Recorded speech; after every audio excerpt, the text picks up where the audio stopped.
I'm going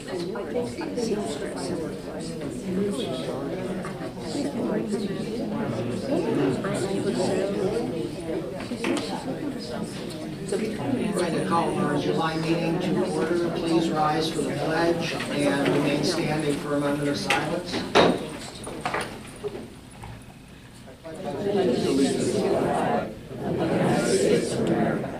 And to the republic for which it stands, one nation, under God, indivisible, with liberty and justice for all.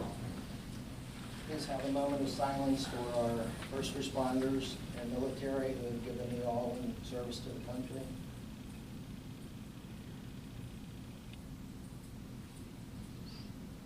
Thank you.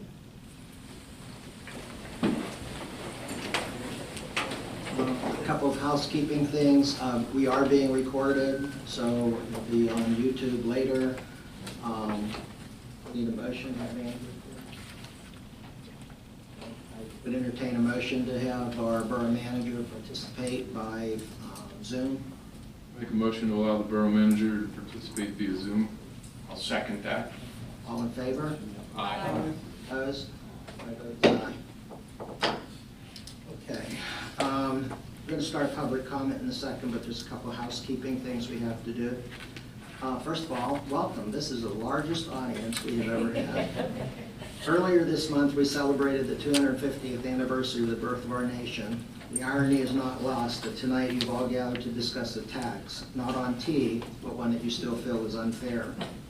At the risk of sounding condescending, most of us up here are proud of you.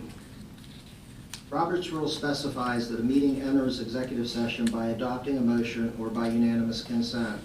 Last meeting I announced we were going into executive session, and hearing no objection, we did. No motion is required. The reason for holding the executive session must be announced at the open meeting occurring immediately prior or immediately after the executive session. This is the open meeting immediately after the executive session. In compliance with the Sunshine Law, I am announcing that after our June 8, 2026 council meeting, we met in an executive session requested by the mayor and the solicitor. The purpose was to educate council on legal issues about our amusement tax ordinance passed by the borough in 2013. In the executive session, the solicitor informed council our current amusement tax violates the Uniformity Clause, Section 8 of the Constitution of the Commonwealth of Pennsylvania. Per PA law, a tax that is unconstitutional is void from its beginning. What this means is that it was as if the tax never was passed, never took effect, and never happened. This also means the tax cannot be legally collected since the ordinance now does not exist.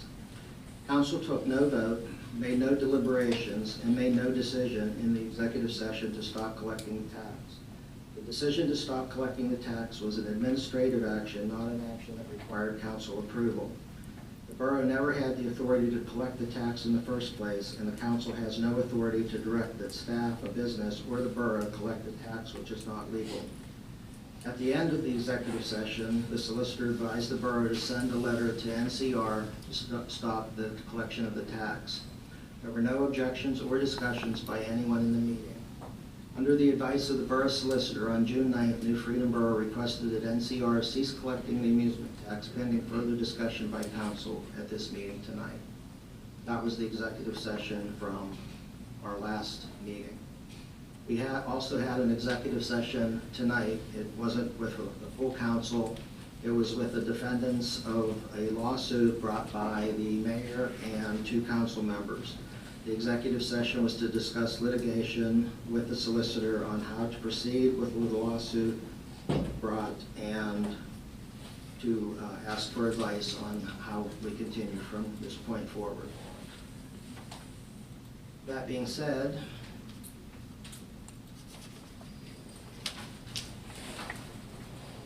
Becky?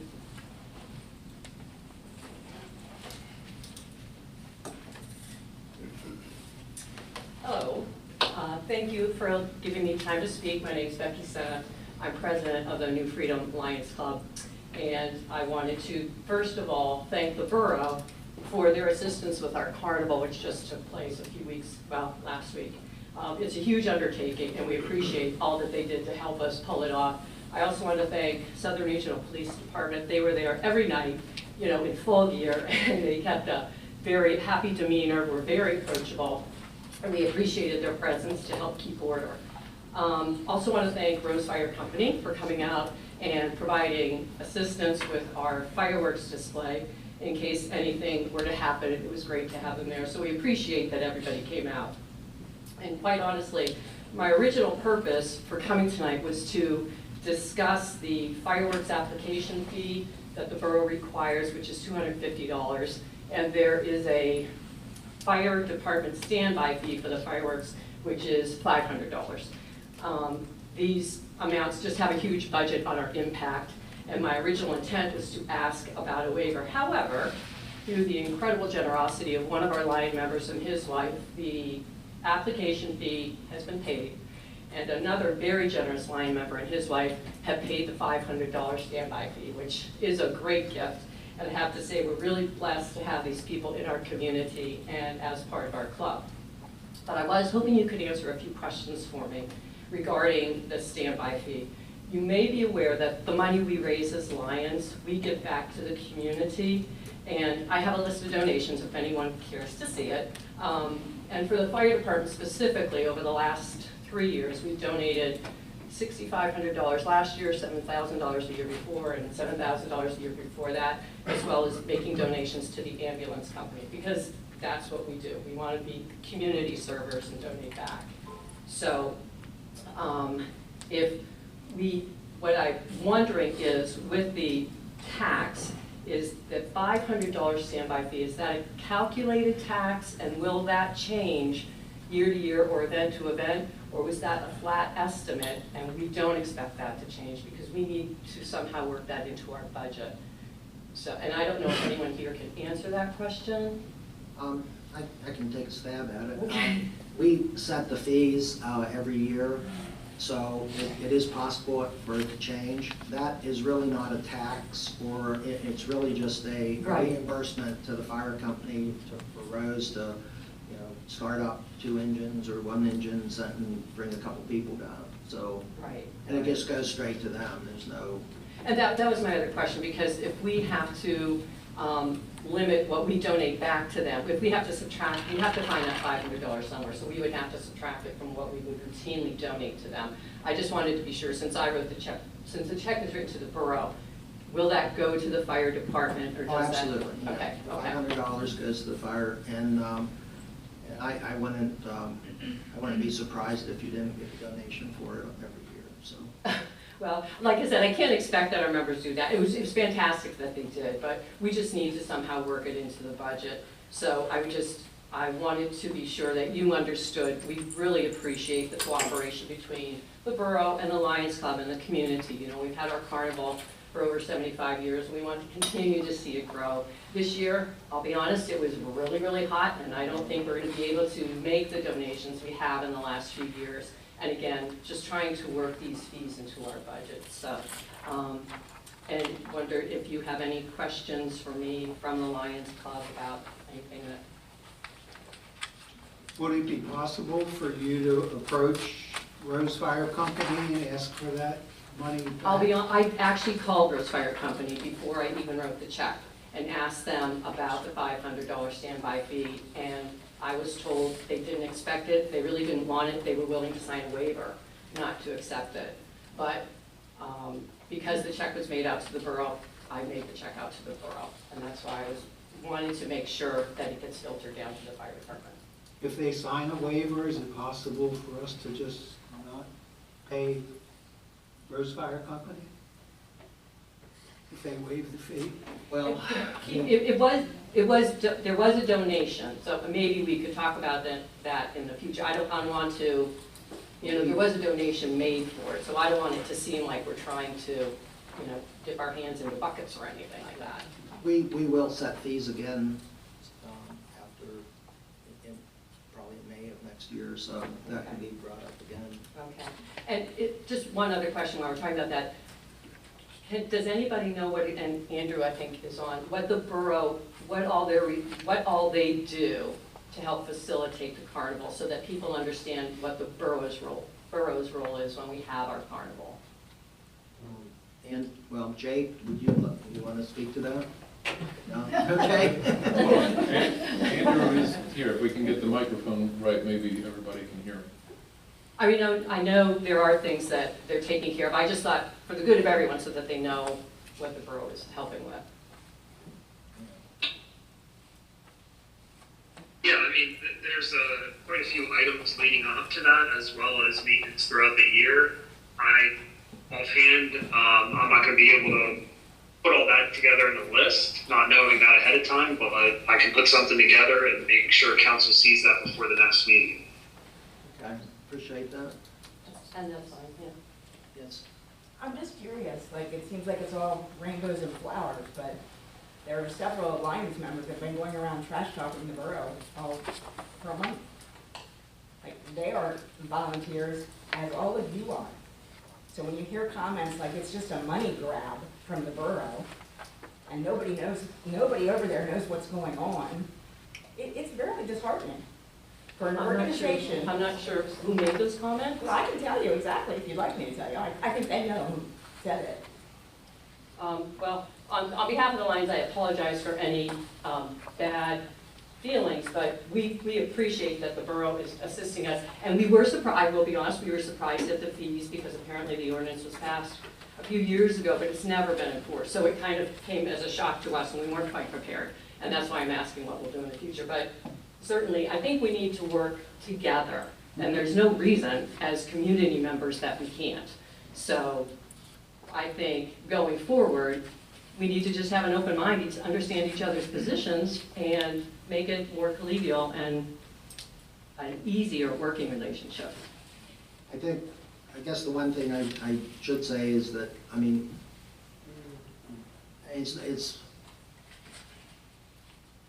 you got your permit like 2 days before the fireworks went off because there was all this discussions going on.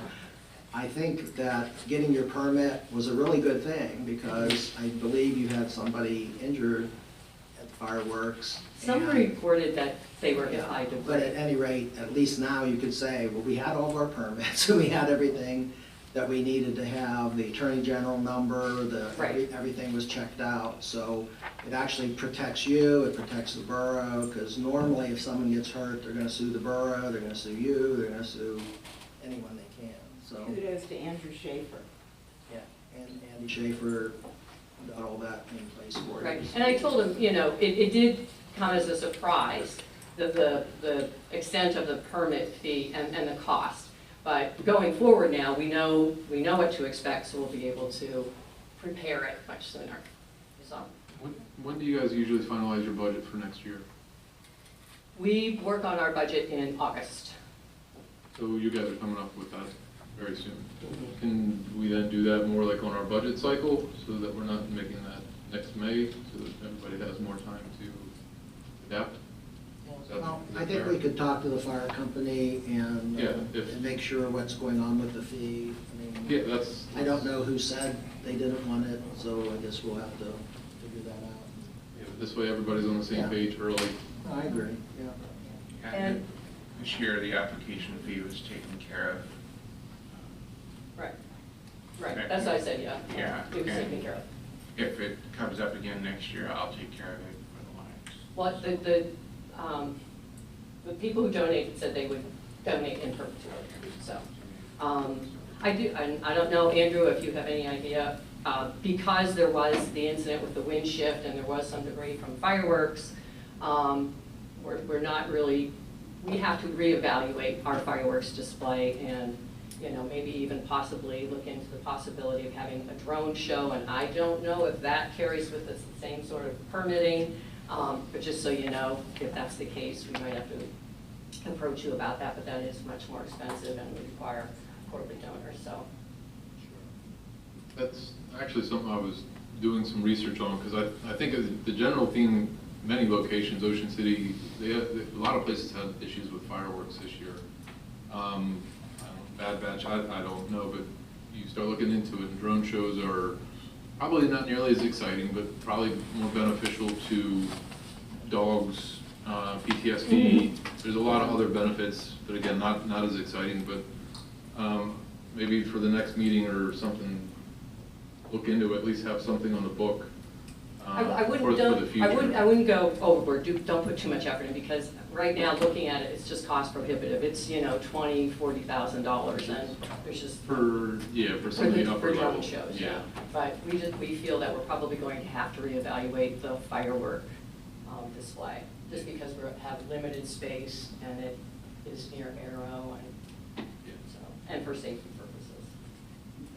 I just want to compliment Becky as the president of the Lions, because I think she is a classy person and carries the reputation of the Lions and New Freedom very well. I'm, of course, a Lions, so I'm in between all of this that's going on, but they're a great group of people. Proud to be a part of that. We came to the carnival on one of the cooler days, the first two. Well, those were few and far between. Yeah, unfortunately. Right, so. Thank you. All right, well, thank you all very much. Appreciate it. Myron?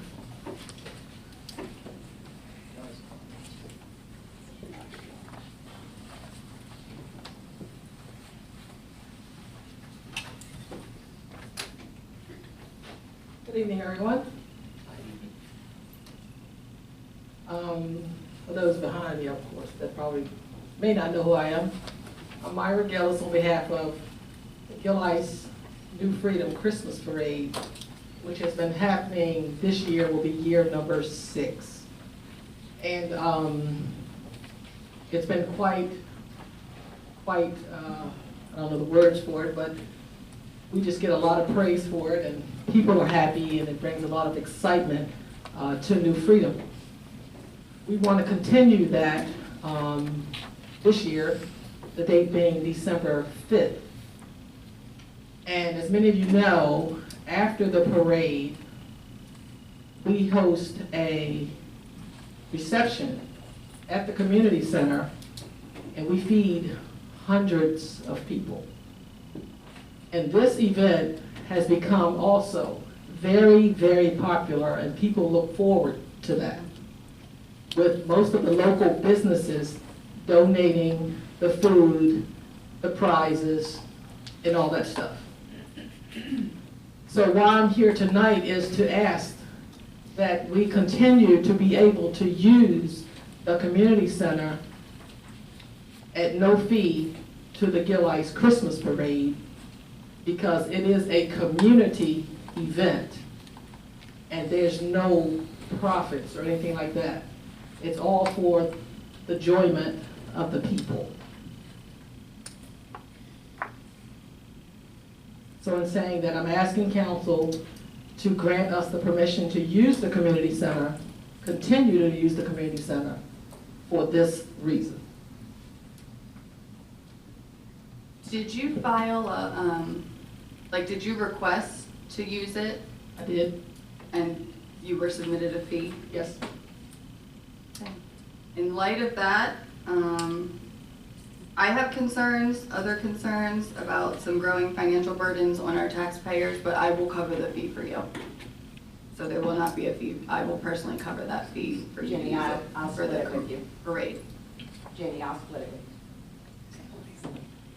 Thank you so much, Jenny. You are so welcome. Thank you. We love the parade and thank you for all you do. Thank you. Thank you so much. Just for housekeeping purposes again, we still require a cleaning, I'm sorry. We would still require a cleaning deposit, which would be refundable after the event. Okay, all right. Thank you. Thanks again. Okay. Is anyone from Rose Fire here tonight? Sorry, can I make a public comment real quick before we switch gears? Or do I Oh, have to yeah, listen? we're still in public comment, so sure, absolutely.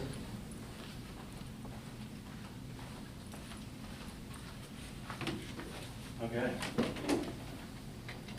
Andy McCauley here on behalf of PAC 24. So this weekend we hosted over 65 families at our Pokemon Safari down in Arlington Ernst Park.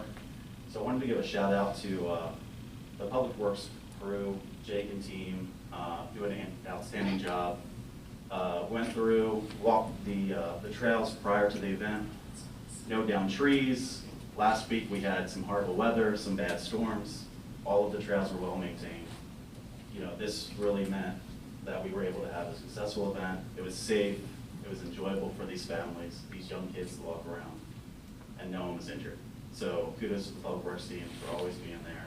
This is the type of service that, you know, I love being a part of this community with, and to make sure that we can, you know, do things in a safe manner. That's all. Thank you. Yep.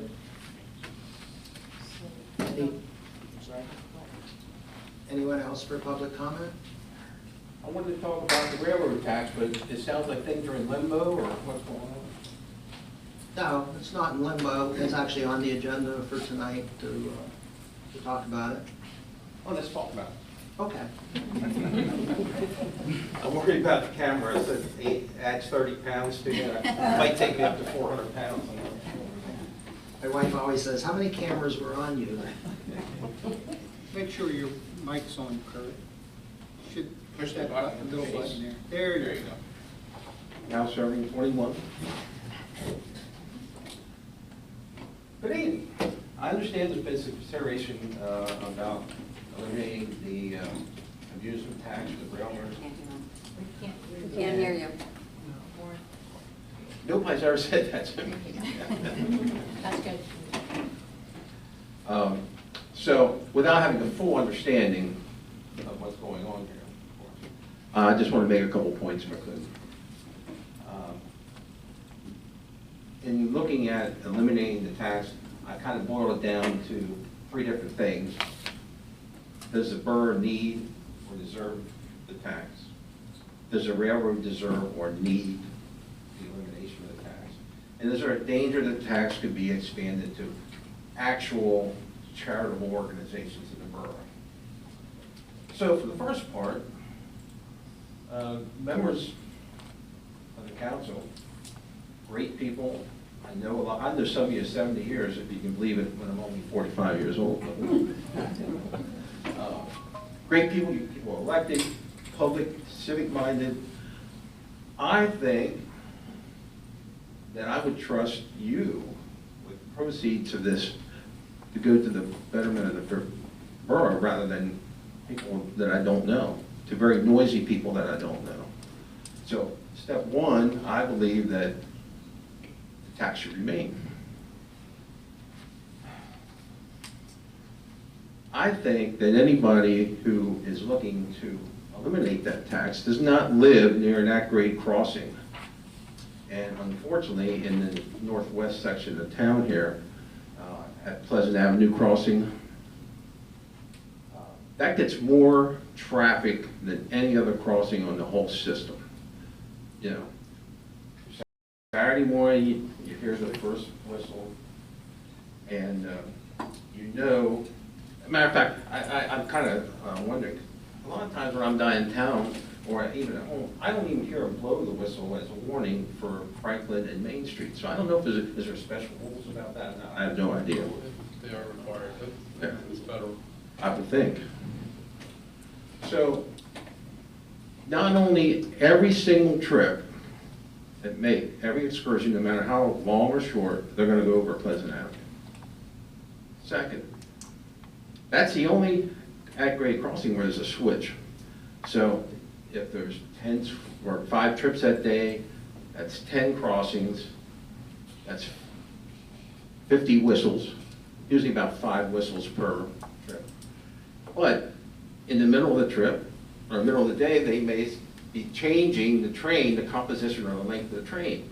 That requires them to go past Pleasant Avenue, use the switch, go back to the other tracks, drop a car, pick up a car, back and forth, back and forth, back and forth. There's no other intersection or crossing in this whole system that has to suffer that.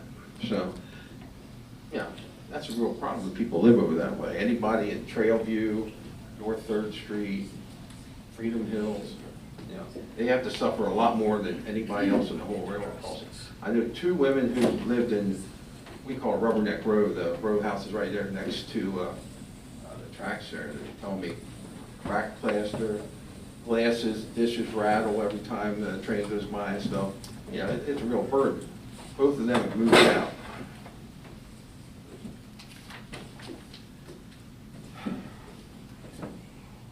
So,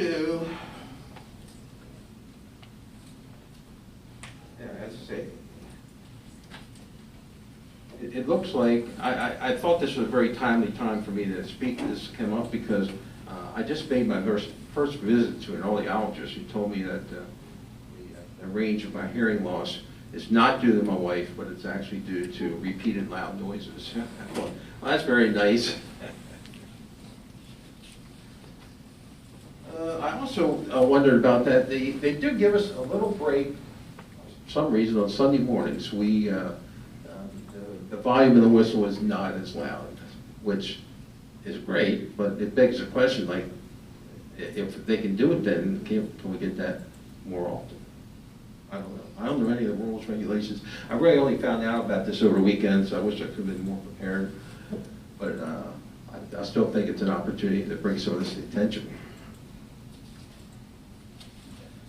I also noticed the trains there, and I'm not an expert on the rules or anything, but my understanding is that the bells and the whistle are a warning that they're coming, right? And lately, especially, it seems like you get the warning bells, warning whistles are coming up. The crossing guard is there, and they continue to blow the horn all the way through the intersection. Like, I don't know who we're warning at that point. Are we warning Seven Valleys or Copyville, depending which way they're going? I don't know.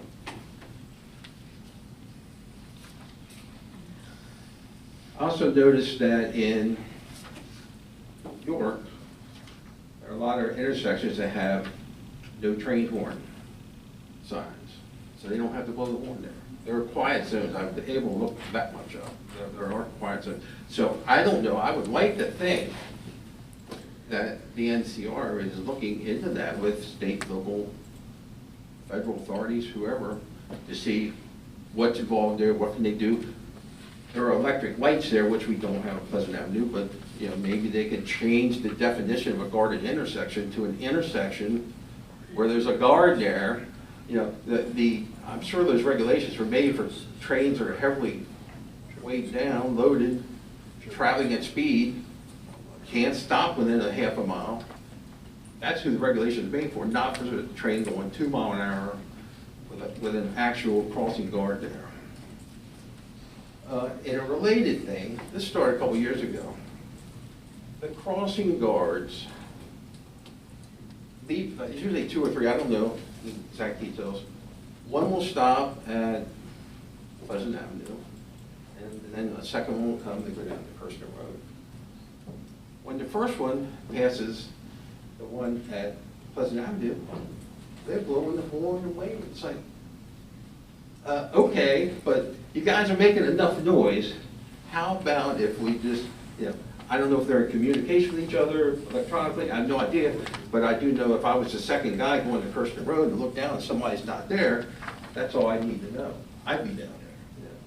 So it seems to me it's just unnecessary noise.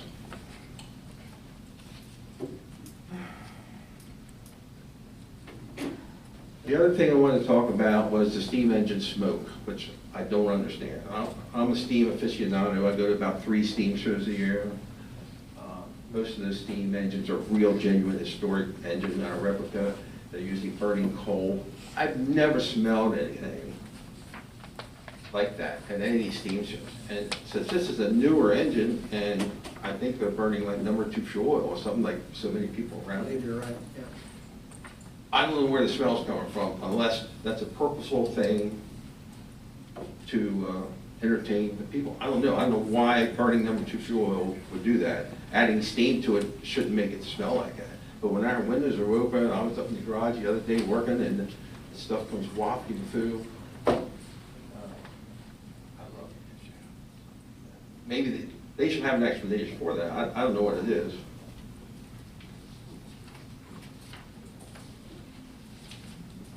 I'd like to also point out that the condition of the crossing at Pleasant Avenue is horrible. There are rails that are below the road surface, there are rails that are above the road surface. It's very noisy with cars going across there. The worst thing going across there is trucks. There's trucks going to Sealing and Jones and Eden Tool.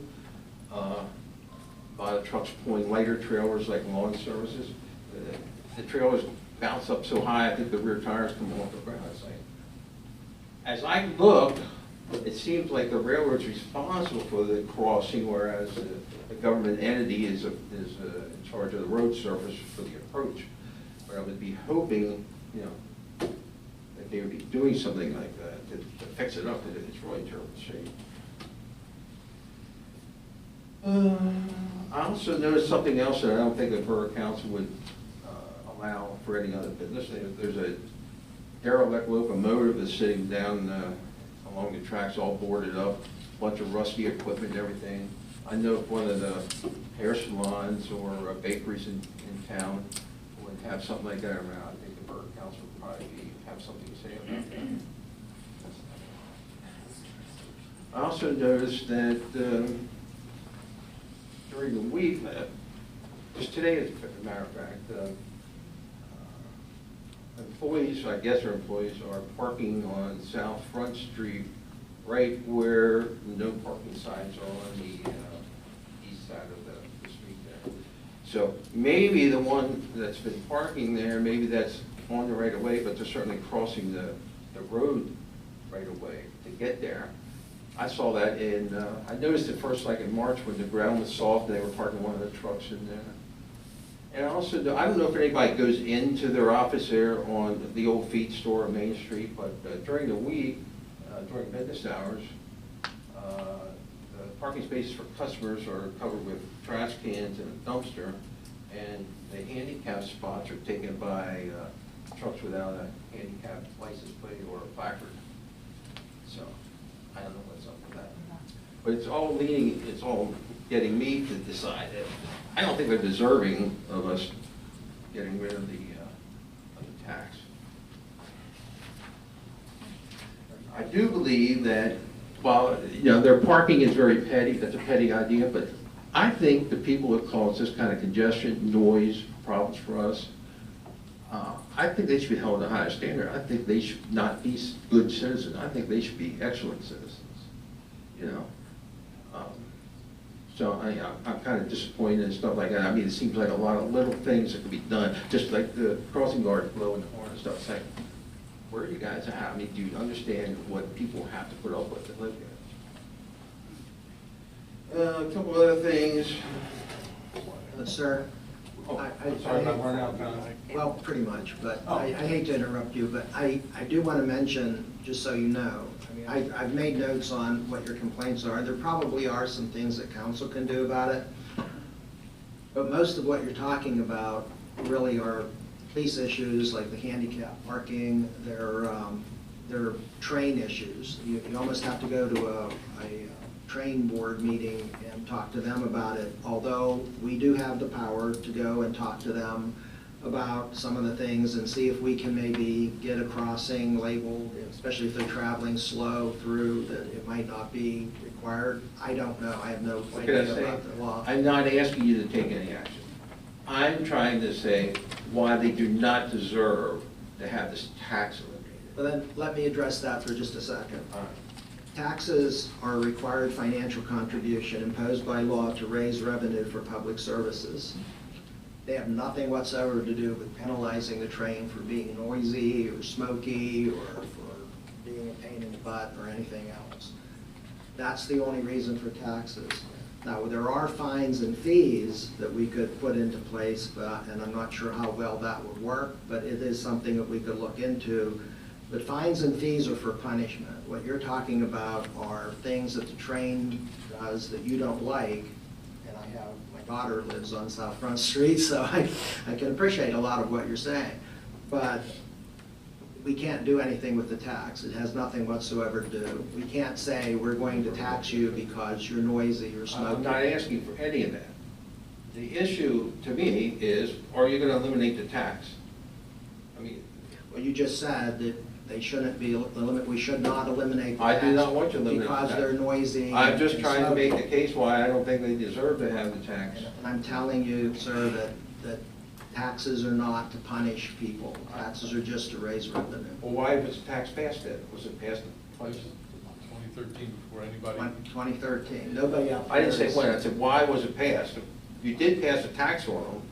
Did you pass the tax to punish them? Right, they're not paying, the NCR is not paying the tax. It's just the patrons that. I was gonna get to that. Yeah, yeah. Businesses don't pay taxes. Their customers are paying this tax. No, this is purely a patron tax. Yeah, I It's not understand that. imposed on the Yeah, railroad. right. All I'm trying to do is, I would like you folks to not eliminate the tax. That's why I think we have to put up a lot of this, in order to give up 5% of a small user fee. You know, we also have the non-user fee, which is crazy to me, because, I was looking over their, 990 IRS report, and noticed quite a few things there that did real well in 2024. And I think the one, I have the exact number that they had for it. In 2024, they got like $1 million in grants, taxpayer funded stuff. So the poor people listening to the train get to pay a non-user fee, you know. Sir, this is a business meeting for council. Your time is up. Okay. The things that you're talking about really have nothing to do with council. We can't do anything about what they get, tax breaks or anything else for county or. But you guys are going to determine whether the tax stays or goes. That's the only thing I'm talking about. Is that right? Yeah, but that's not the only thing you're talking about. You've I'm trying to make a broached case a lot of for subjects. keeping the tax. I'm sorry? I'm trying to make the case for keeping the tax in place. But I'd like you people to take into what I'm saying into consideration when you decide, are we going to keep the tax, are we going to get rid of it? And I'm saying that we will take into consideration those things that you've said that apply to the borough and to the tax. But we can't take into consideration noise, we can't take into consideration how much money they make or anything else. That doesn't have anything to do with a patron tax, amusement tax. So I understand what you're saying. Yeah, I'm definitely not amused, I can think. Okay, I understand. All right, thank you.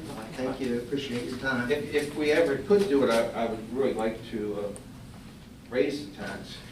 Okay, thank you very much. Yes, sir. Can I address you, SYC Youth Club? Oh, yeah, She sure. had her hand up first. I'm sorry? She had her hand up. Oh, I'm sorry. Sure. I just have a comment to make. I was at the last meeting, and after the ladies' glowing report about all they do for the community, I went and spoke to several of the small business people around here, and none of them feel the benefit. You know, especially if you have coming from, they talked about out of state, the buses come in, the people get off, they get on the train, they get on the bus, they go.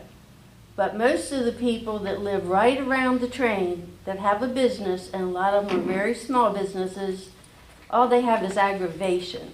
I remember going to Paisanas one day, and a friend of mine from church was standing at the window, and I said, "What are you doing?" She said, "Well, I'm parked in, and until the train comes, I have to wait." And, you know, New Freedom has so little parking anyway. And then, you know,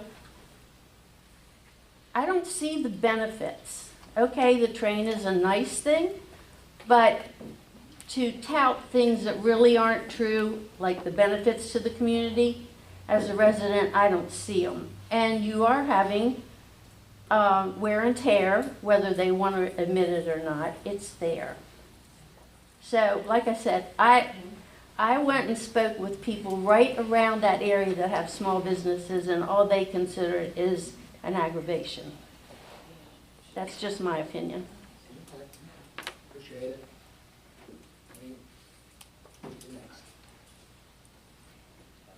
Hello everyone, my name is Steve Lanigan from the SYC Youth Club. Hello everybody, Steve Lanigan from SYC Youth Club. Just figured it's weird, I have a guest here. All right, thanks for your time here. I'll try not to take up too much of it here. Just was notified about the discussion here to tax nonprofits using some of your facilities, namely New Freedom Community Center. Thank you, Jenny, for putting out that Facebook post. It was good to get the word out here, so we were notified. I just wanted to just tout some of the things that our SYC Youth Club does, and a little bit about our organization. We are a 100% volunteer organization. None of our executives get paid, including myself. I've been with this program since my oldest son, who I have four children. My oldest son was 6 years old playing T-ball, and I got involved through coaching, and then I went into helping the organization out. I started with baseball, the baseball organization. We have baseball, softball, basketball, field hockey, cheerleading, competitive cheerleading, and also our Challenger program, which is for special needs children. Okay, so we are a nonprofit. Okay, we are not coming out here to have our bingos and raffles to hoard money. That is not the purpose of our organization. It's to give back to this community, including New Freedom Borough, as well as Shrewsbury, Township Borough, Railroad. We are here for your children. That is why we're here. That's why I donate my time. I have a job, 4 kids, and I'm there every day. Insurance, getting the licenses renewed for our bingo, and one gives a chance with the state treasurer.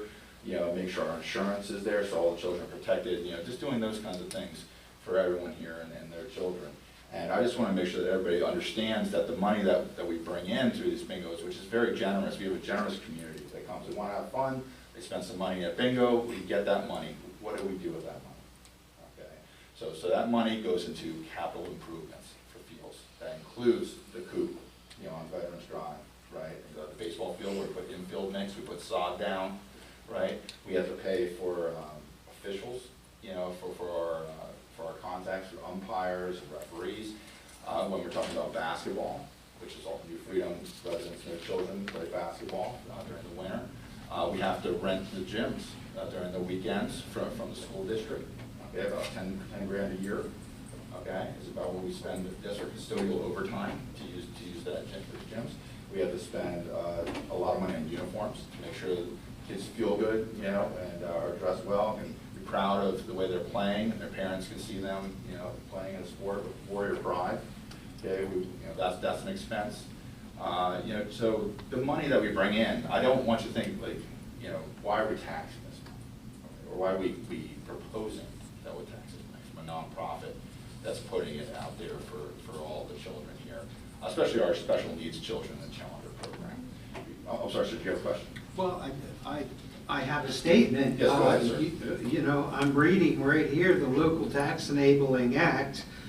You would be completely exempt from any tax. So I'm just not sure, and that could be here. I know it's on the agenda, a little things Yeah, are vague to me the about what's Local going on. So I Tax just wanted to Enabling Act. advocate I can that read. no tax be enabled or enacted on our charitable. Let me read, so I'm sure that you're Right, Go ahead, sir. when we get to the actual agenda item. You got to talk when Kurt was up here. It's fine. I'm sorry, I'm bringing this up earlier. It says charities and nonprofits, events where 100% of the net proceeds benefit the purely public charity, religious group, or educational institution are exempt. School activities, events operated directly by public school districts or student organizations. Okay, So so- according to them, you're exempt from that tax, in addition to a lot of other organizations that are 501c3s. Okay, so do I have this, the commitment of this council that the SYC Youth Club being a nonprofit or youth sports organization will not be taxed by the New Freedom Borough? We haven't gotten to the agenda. Okay, item. that's, and I respect what you're saying. Yeah, Commissioner, it's- but this it's is my the reason that I'm opinion, here. reading- Right, this is the reason that I'm bringing this up. 501c3s. Yeah, so, and, just wanted to advocate for my organization, and for not just, our community, but also the special needs program that we have that we completely subsidize through this, through these fundraising events. For baseball, soccer, basketball, we have had our largest enrollment ever this year with 40 children. And Jake Lance, I'm not sure if you know him, but he's amazing, and he runs that program, and it's really the shining star of our organization for the community. So just wanted to come here, like I said, didn't want to take a lot of time. Thank you for We all for letting me appreciate have this time everything that during you public do. comment, and look forward to the discussion later. I was 20 years SYC, 7 years president. That's right. And thank you for your service. Thank you for yours. Yes, ma'am. Very good. Now I can think about that comment without having weight. Thanks for that. My name is Rebecca Bates, and I am a community member. And I think that this tax or fee or whatever it is just confusing to your common public. And you're absolutely right, we can go to the borough meetings, we can do our research, but let's be honest, we're kind of a bunch of children in grown-up bodies. We don't like taking time to do our education or research. To me, it feels like you're taxing nonprofits. And I realize that you're taking your time and your efforts and community resources. And you're two sides of the same coin. We're all here for our community. We're all here for a bigger community. We have houses moving in Shrewsbury, which means more people, which means less parking and more noise and more chaos and more just insanity. And we all just want to live quiet, peaceful lives. But we are a community, and I'm not sure which way I am in this tax because I'm not educated enough, which I want you to realize that a lot of your community members really are just uneducated in what you guys do and what it takes in the money flow, in the money's ins and outs. So just maybe some more education. And yes, we can all do our education and our part to reach out and learn, but it just sounds like you have somebody who's donating their time and effort and money, and then you just come in and take more. It feels unfair. But understanding that you guys are volunteering your time and effort.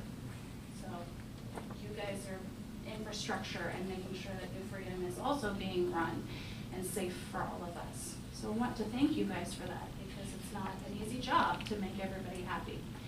It's impossible to make everybody happy.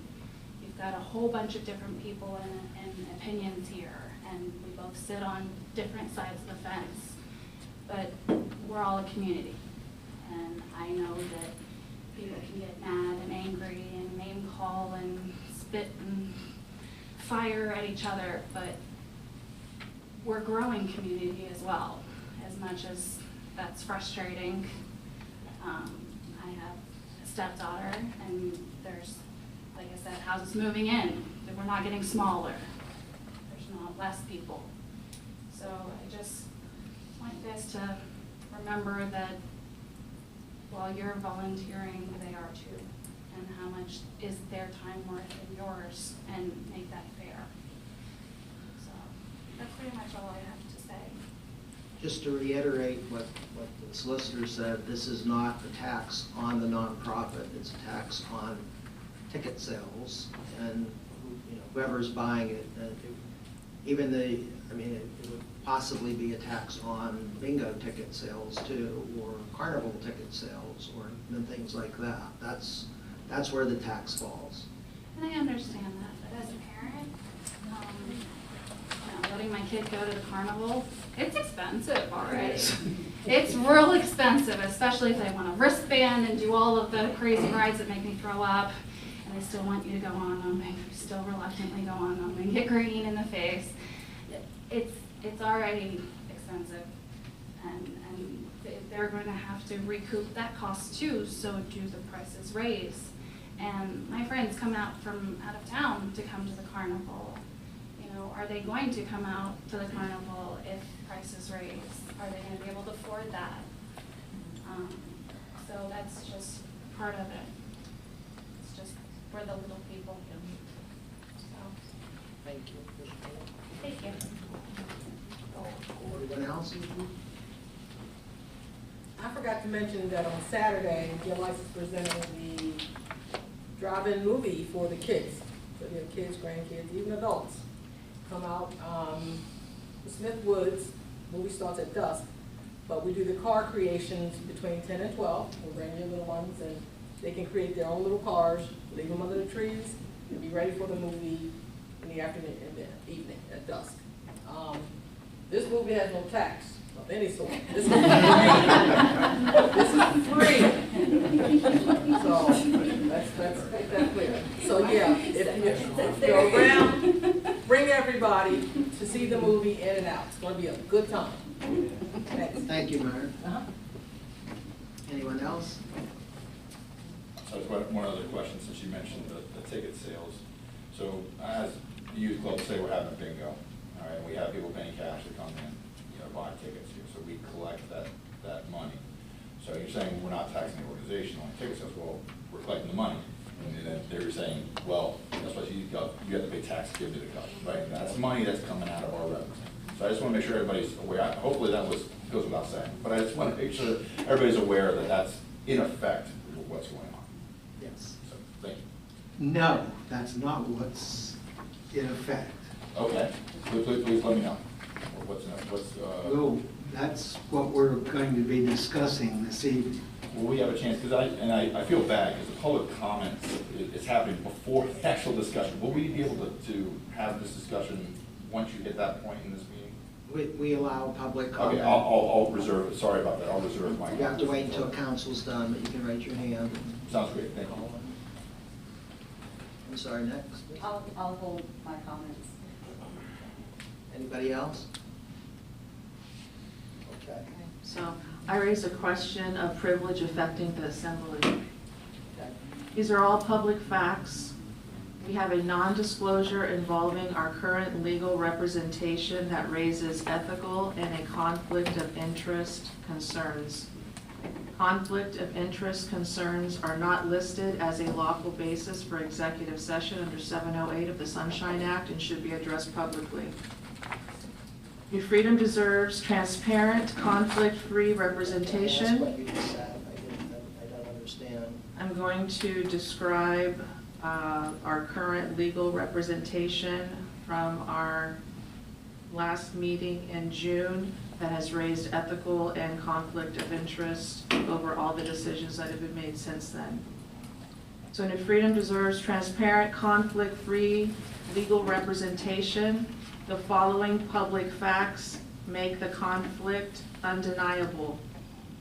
It is a public fact that Jody Anderson Leidy, Solicitor Silcox, and Solicitor Tilley all work at Saxton and Stump, and this working relationship was not disclosed at the June 2026 meeting, even though Jody Anderson Leidy was here to represent the train, and Solicitor Silcox and Tilley represented the borough.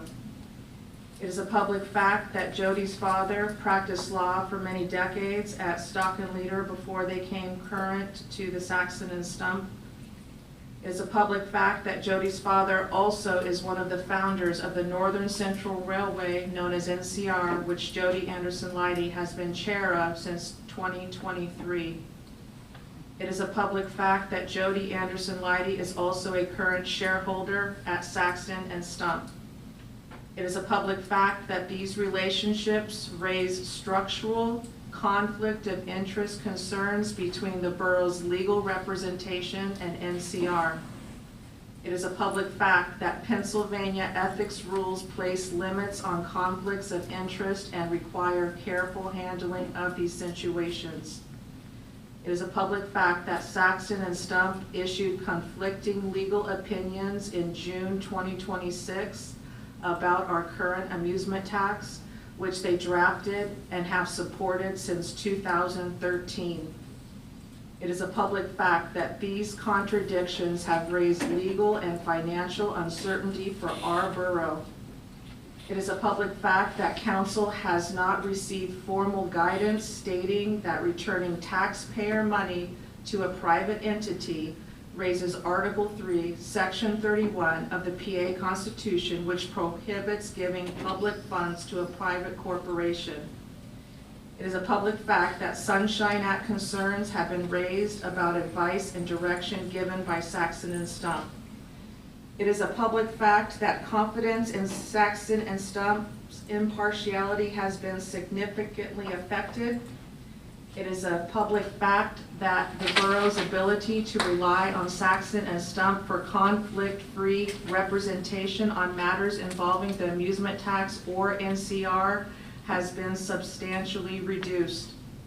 The public deserves conflict-free legal representation. For these fact-based reasons, I make a motion that Saxton and Stump, including all attorneys, advisors, shareholders, employees, and representatives of the firm, be removed and prohibited from participating in any discussion, deliberation, action, legal advice, recommendation, communication, or input whatsoever on any matter involving the amusement tax or the Northern Central Railway, effective immediately and permanently. And I will second that. Well, that was interesting. It very much was so interesting when I discovered But that.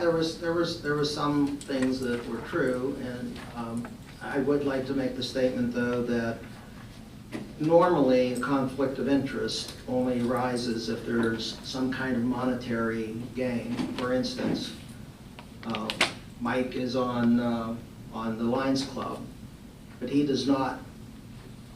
He's not an employee of the Lions Club, and he is certainly allowed to vote whenever an issue involving the Lions Club comes up. Many of us are members of the VFW, but we don't make any money from the VFW. And I'm telling you this because Jody Lighty, while she definitely works at, or is a stockholder or whatever, at Saxton and Stump, she is board member on NCR, which is a 501c3, and she receives no money for that. So it's really not a conflict of interest under the law. Solicitor, you can... I agree. The purpose of Saxton and Stump being here on the board as your solicitors to provide you legal advice and to provide litigation experience. We have no involvement as a law firm in anything that Jody may do privately in her own life. Our job here is to protect the board and to do what's right for the board and to give you legal guidance. And that is what we have done.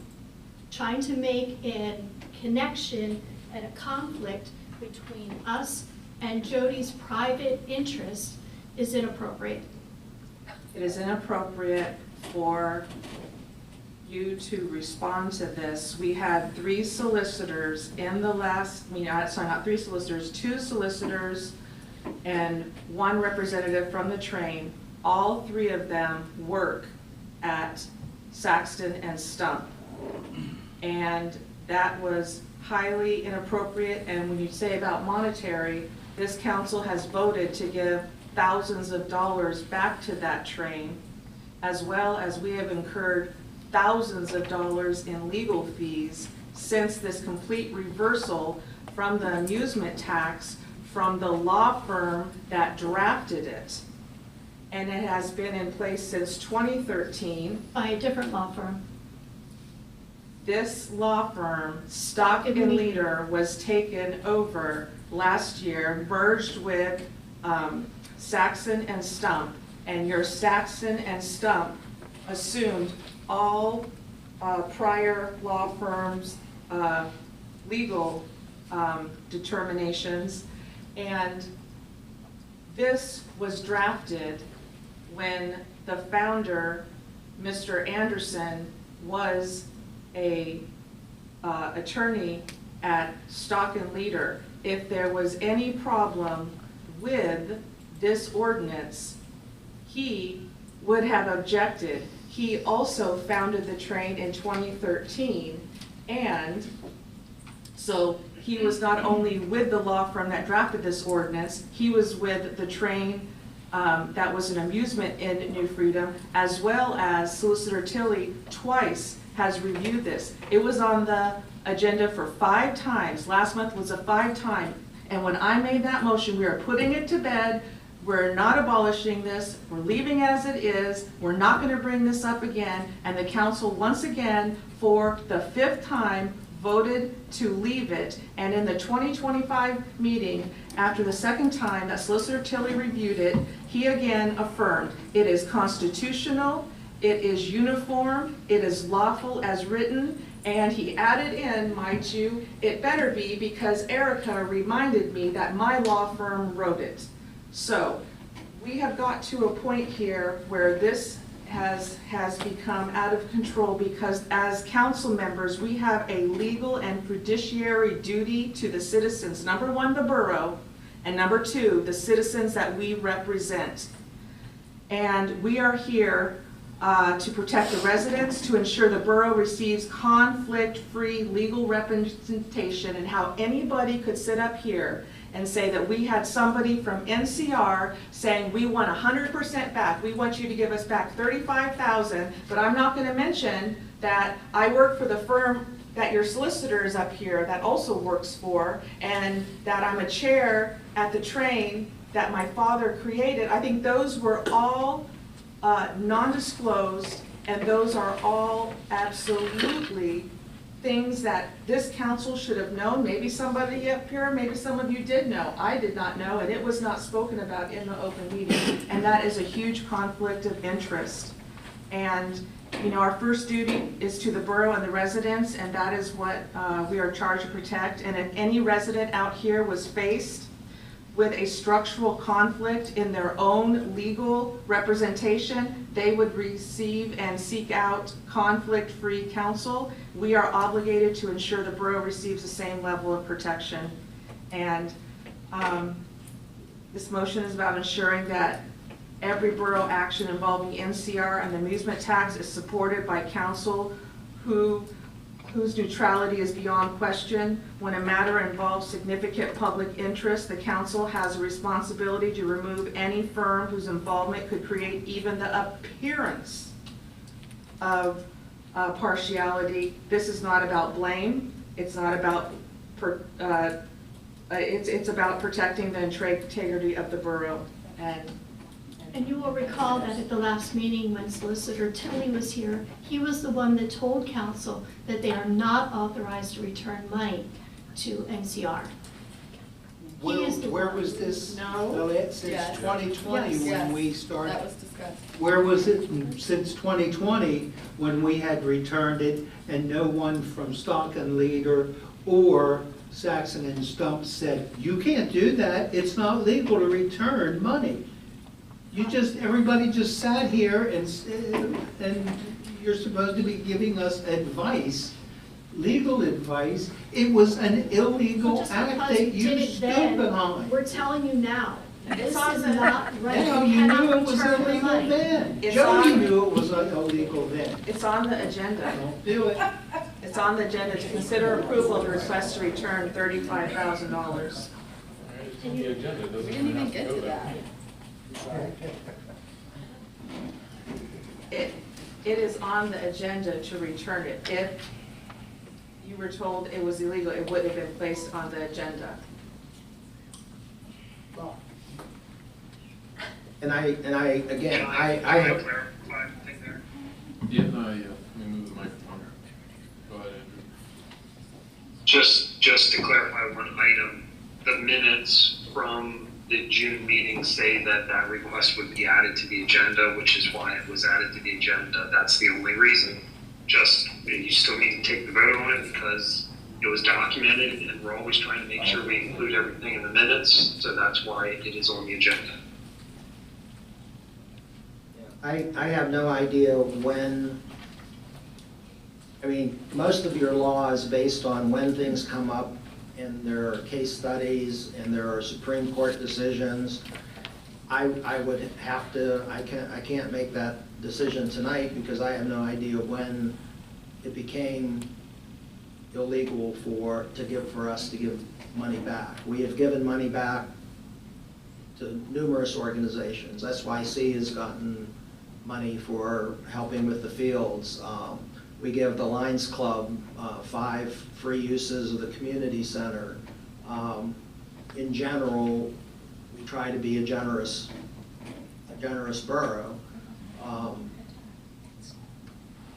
But that is giving away taxpayer money. But I think it has a benefit to the community, and I think the benefit of the community is what we're looking at whenever we give free uses and give money to put Dynatex on the baseball fields and whatnot. And I have to reiterate that it's been found legally that there is no conflict of interest unless there is money that changes hands or there is some financial benefit. So, I mean, we all live in a small community. I mean, I know most of you. So if I do something for one of you, it doesn't mean I have a conflict of interest because I'm sitting here. I don't get any money for here, and if I give the Lions Club a free use or 5 free uses a year at the community center, that's not a conflict. I'm allowed to, I can do that, and we have to vote on it. It's not just me. We have to say that we all agree to do that. But that is something that we do as a community. So the fact that there are numerous people who give of their time freely, like Jody, who gives of her time freely to NCR, which again is a nonprofit, and she makes no money, that to me and to the state of Pennsylvania is not a conflict of interest. So, Erica, what is your end game on this as far as pointing out the conflict of interest? Who's benefiting? Where's the illegal, wrong? The non-disclosure. That was non-disclosure. Council or the public could not make any decisions. That was a non-disclosure. And then for this law firm to enforce this ordinance in 2013, and then when a decision comes down, and Jody Anderson-Leidy was the first one from the train to ever come to this council and say this amusement tax needs to go away.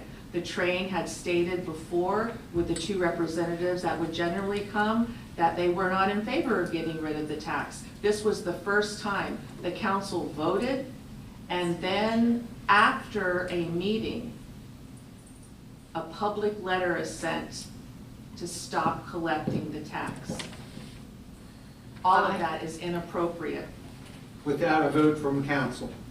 I was the one that raised to get rid of the tax. I had not spoken a word to anyone at the train. I requested it to be on the agenda. I started this. She did not sit out there and ask for it to be abolished until I made the motion that I made. It didn't start. It started with 3 lawyers from the same firm arguing on different sides, not disclosing they worked for the same firm. That's where it starts. That should have been disclosed to the public and to this council that all 3 are from the same firm, and Jody Anderson-Leidy is a shareholder of that firm. And again, That's if a there is no familiar money changing hands relationship. and nobody is making any money, there is not even a requirement that you disclose. She was here to request You do not money. have to, for instance, even on your ethics statement as a council member, if you are not receiving any monetary, for instance, when I was working with SYC, I didn't have to put that I was a member of SYC or that I was president of SYC, because I wasn't getting anything from SYC. I was giving things to SYC. I'm not getting it. Right. I mean, just because she's a lawyer there, does that mean she can't volunteer it for anything because of she might be the look of it? There's no disclosure required. She came here and asked for Working for the $35,000. NCR trail, right? She wasn't here as a lawyer in her capacity in a professional sense. She was past her working hours doing something completely different. But as an attorney, she knew it was illegal for us to give them that money. She wasn't here in a legal In position. that capacity, she was here as an NCR representative. Well, then we had 2 other solicitors that were here that should have known it was illegal for her to even ask. And should It have wasn't disclosed illegal it. for They her to were ask. here in a legal capacity. Kim, I can run a stop sign and that's not legal, but I can still do it. We didn't vote to give any money back. We had 2 solicitors representing the borough that did not disclose it. There's no Well, disclosure. I'm Did a not member, disclosure what? required. I'm a member of this community, and I know that they all work for Saxon and Stump, and I don't see that that's an issue at all. Jody is a tremendous community donor and volunteer. She was here on behalf of a nonprofit, not for any personal gain. It doesn't matter what her profession is, that's not why she was here. This is not personal. This is not emotional. This is the fact that 3 lawyers from the same firm, and then all of a sudden, the decision is reversed after 13 years of enforcement. Because that was a borough council decision. No, That it was not. a solicitor's No, it was decision. not. No, it was not. The council voted to leave it as is. That was not a council decision. Well, you just said it was. No. The council voted. To leave the amusement tax as is. Outside of a meeting, that was changed, and the council did not vote for that. That letter was sent to Yeah, NCR. it will be considered tonight. We have a motion and a second on the table. Is there any other new discussion? Can we just reiterate the motion, Cliff Notes? I don't think we need to repeat this.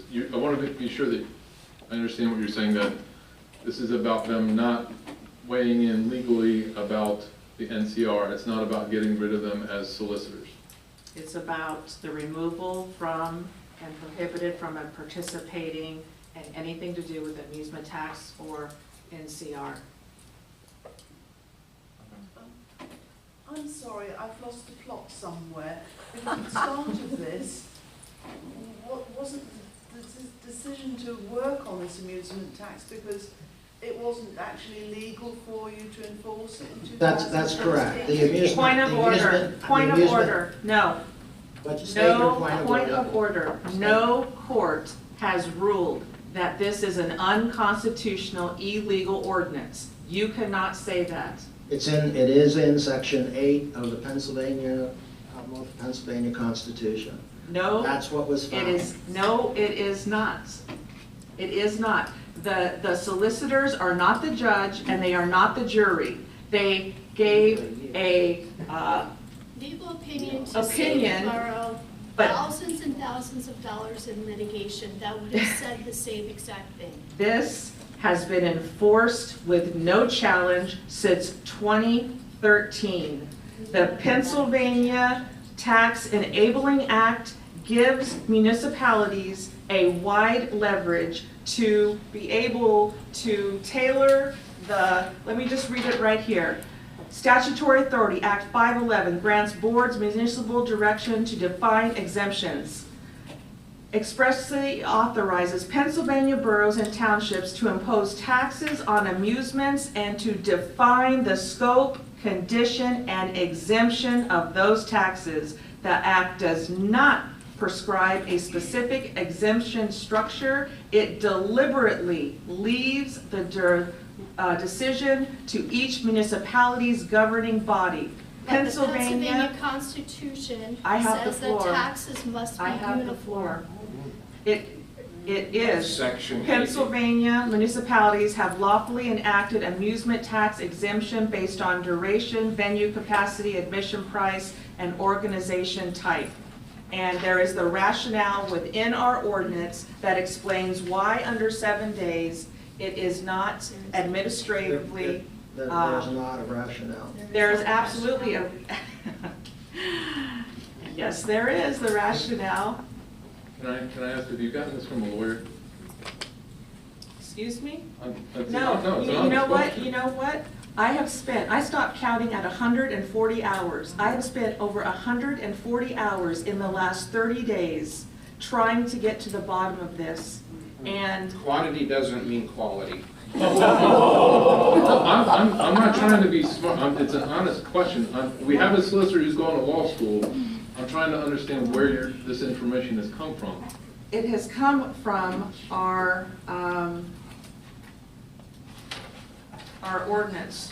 right here, which gives the rationale, the tax shall not be charged or collected on amusements conducted for a period of 7 days or less on any calendar year because the administrative burden of attempting to timely calculate and collect an amusement tax for amusements conducted for a period of 7 days or less in any one calendar year outweighs the public benefit and fees to be collected therefrom. That is the rationale, and that rationale is completely legal, and no court has ruled that that ordinance is unlawful, ununiform, or cannot be enforced.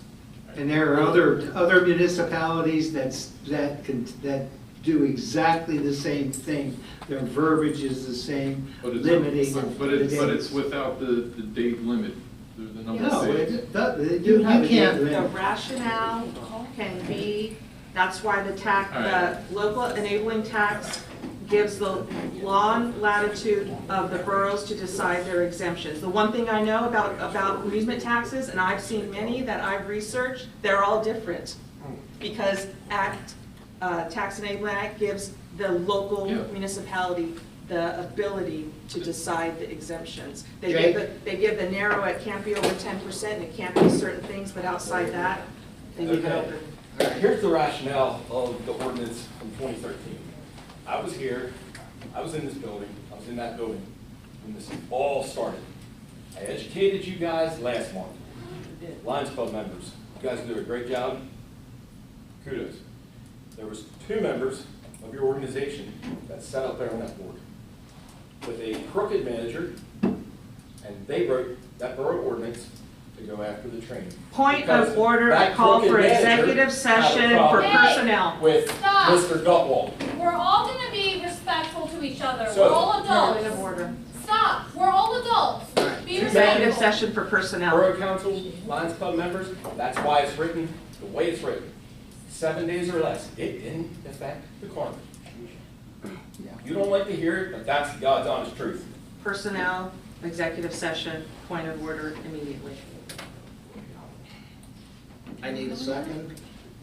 I'll second.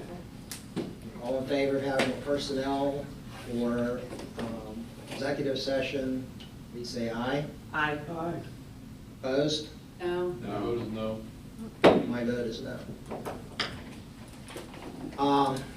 If Jay Cannon said that, I would have said the same thing, because that is That's the slander. fact. Oh, it's just a fact. Slander is a fact. There's No, another it's just a motion on fact the as floor. to Can why- we go through yeah. that? Here, now, we are so far off base here and so far out of the agenda, but I'm going to make a statement here because it needs to be made. If we adopt the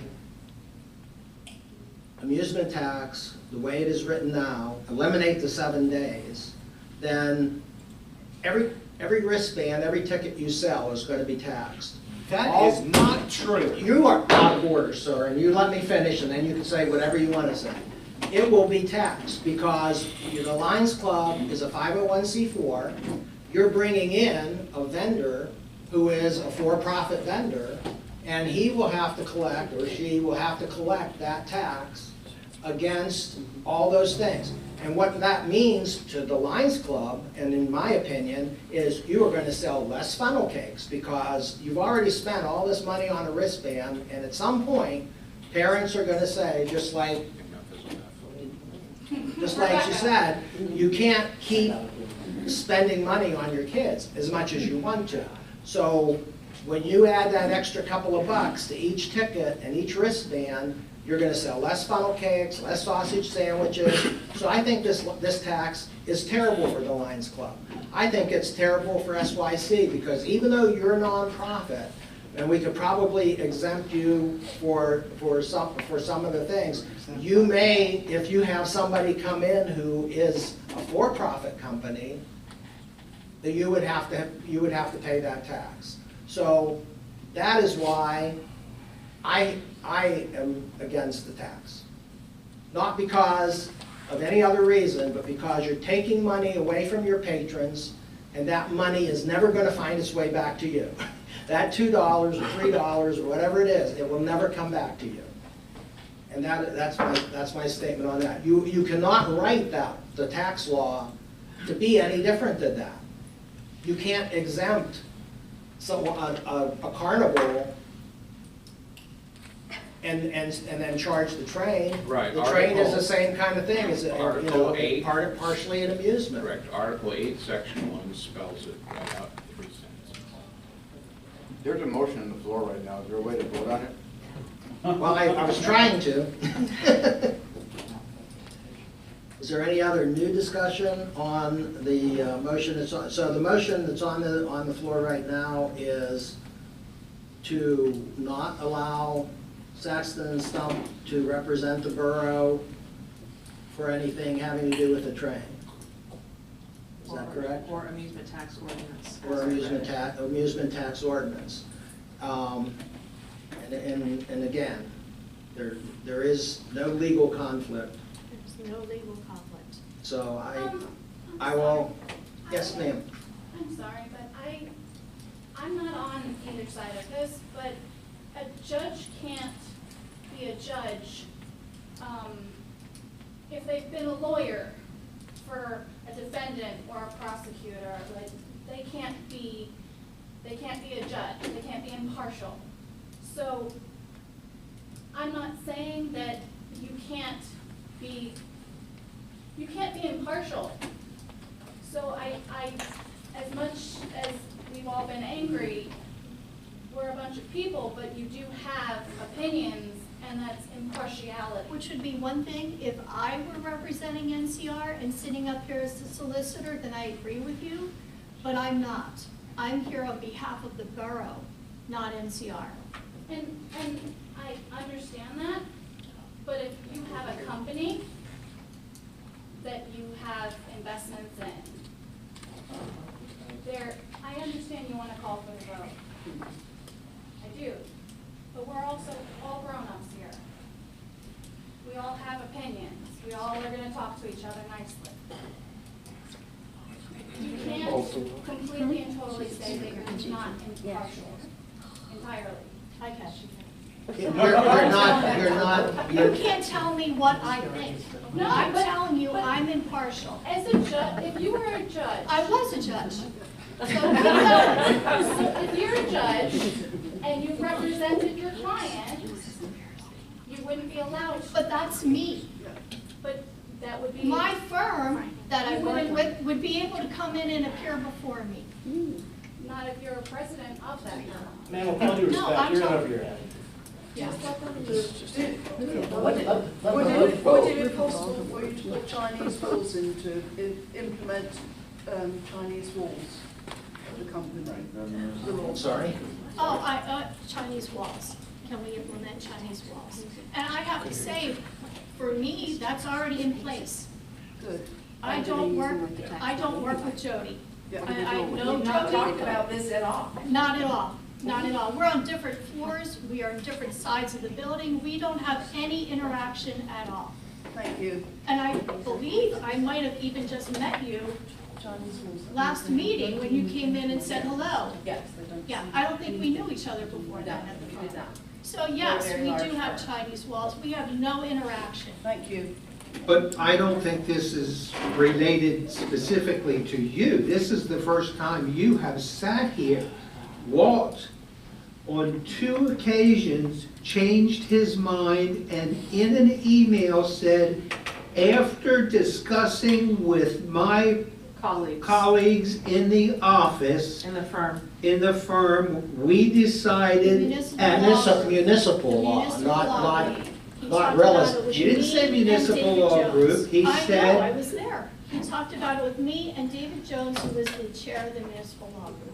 Jody was not involved, she was not there. and David Jones was one of our solicitors who never caught this, apparently, in the, 4 years that he was here. That's right. That it was illegal. Did anyone ask him to catch it? Yes, 3 times. Isn't that his job? Yeah, well. That is his job. That's their Are we job gonna to pay our give us. solicitors to now review every ordinance that came before us? Of course, that's their job. They write the ordinance. Who do you Well, we think wouldn't wrote have the to do original that if this ordinance? wouldn't keep coming back to the agenda till whoever gets the answer that they want to get. I have a motion and a second on the floor. The motion is to not have Saxton and Stump represent us for the amusement tax. Does anyone have anything else pertinent that is new? I'm going to call for the vote.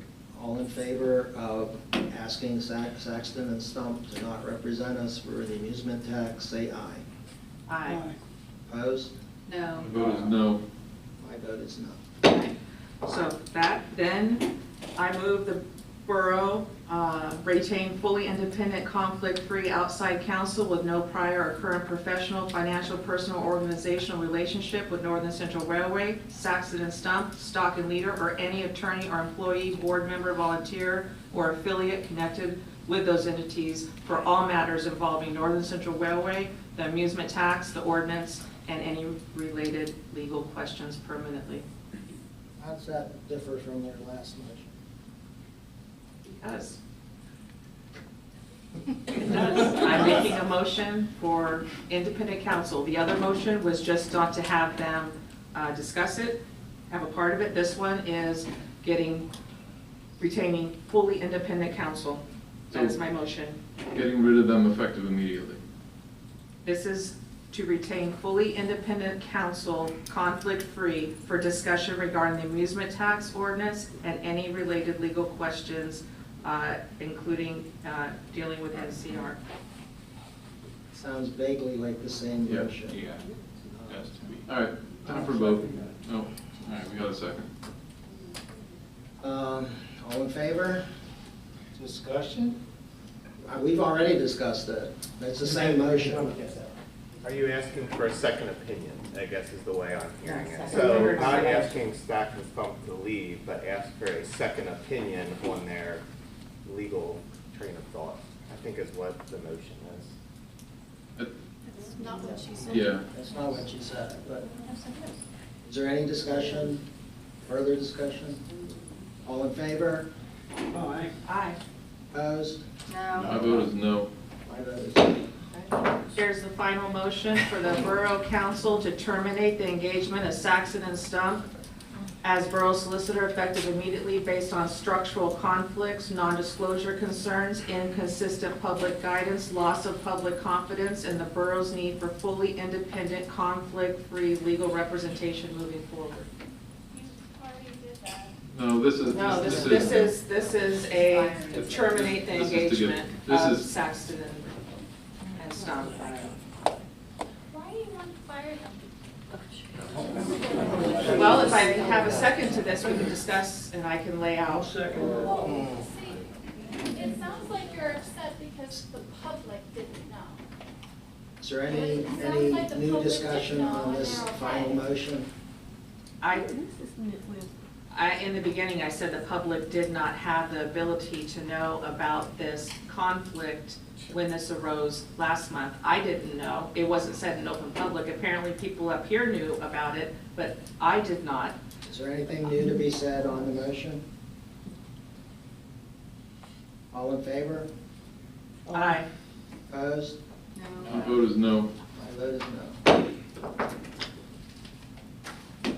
Okay.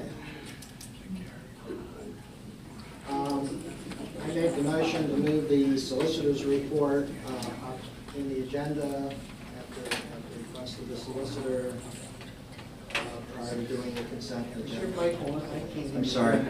I make a motion to move the solicitor's report up in the agenda to now. I'll second that. Any discussion? All in favor? Aye. Aye. Aye. Opposed? No. Motion carries.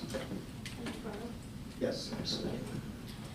So as Council President indicated earlier, a complaint and a motion for a preliminary injunction has been filed against the New Freedom Borough Council. That action was brought by Mayor Kim Butcher, Erica Riarch, and Dennis Cummings, who are council members here tonight. I'm looking for direction and the authority to file an answer to that lawsuit in opposition to the complaint and the motion for the preliminary injunction. Yeah, I'd like to make a motion for council to enforce the attorney-client privilege and to take necessary action to protect that attorney-client privilege. Have a motion? Second. Second. Is there any discussion? All in favor? Aye. Aye. Opposed? I'm sorry. May I have a specific motion for authority to respond to the lawsuit? In addition to yours. Can I amend it to say that? Yes. But what is the Authority to language? respond to the lawsuit. Authority to respond to the lawsuit. Yes. In conjunction with the motion of council to enforce the attorney-client privilege and to take the necessary action of that attorney-client privilege. Yes, thank you. Thank you. Second. All in favor? Aye. Aye. Aye. Opposed? My vote is aye. And that's all I have.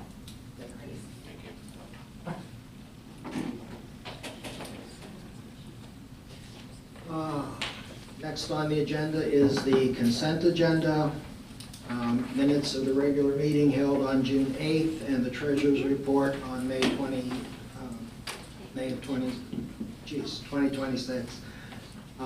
Is there any changes or comments? On the minutes, Solicitor Silcox is not listed as being present.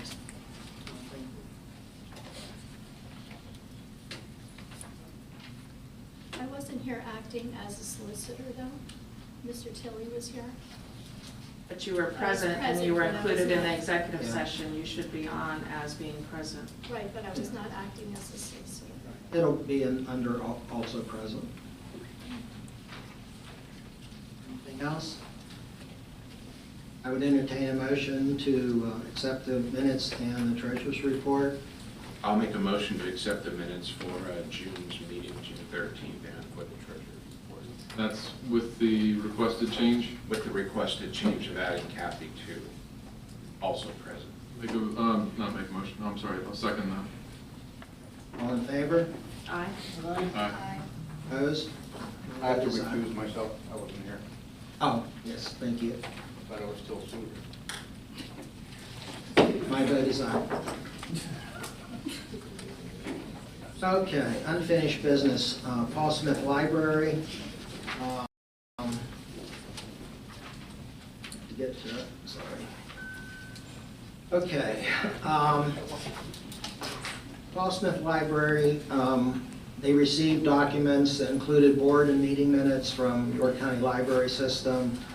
Someone from the State Library Office is coming to York in the near future to visit each of the branches. They don't know what the purpose of the visit is. They've received no feedback on the correspondence regarding the building lease and the memo of understanding between the Friends and the York County Library, so they're still up in limbo, which leaves us in limbo. They have asked us to release, for each municipality, to release $4,000 from their library contribution fund at our earliest convenience because they have to pay for an audit. The cost of the audit is $12,300. This would be the last audit for Paul Smith Library. The next one would be paid for by the York County Library System. For informational purposes, Shrewsbury Township has declined to do that. They're tabling the request to release the $4,000 until the August board meeting because they're concerned that 1/3 of their donation is going to be used just for the audit expense, and the audit expense has been going up exponentially over the years. I would entertain a motion to release money if it's the council's wishes. It's not on the agenda to make a donation. It just says their name. Well, it's Paul Smith Library, that's what we've been doing. Every month we have made a motion to not donate the money. This month I'm asking you if you. Well, we didn't make motions, and just like C, D, and E, it's consider approval. So there should be something there saying consider approval of a $4,000 request for Paul Smith. Okay, why don't we add that to the next month's agenda to release consider releasing money. And at that point, I think we'll also know what Shrewsbury Township's. So that'll give us a little bit of extra information. Hey, Andy, sorry, Andy over here. Is Falstaff's Library a branch? They are now a branch, yes. They were an independent library. They have changed to a branch basically because York County Library System has revoked all of the member libraries. So they didn't want to do that, but they were forced into it because they would have lost all of their IT support and their card catalogs and their interlibrary transfer support. So they were kind of forced into it.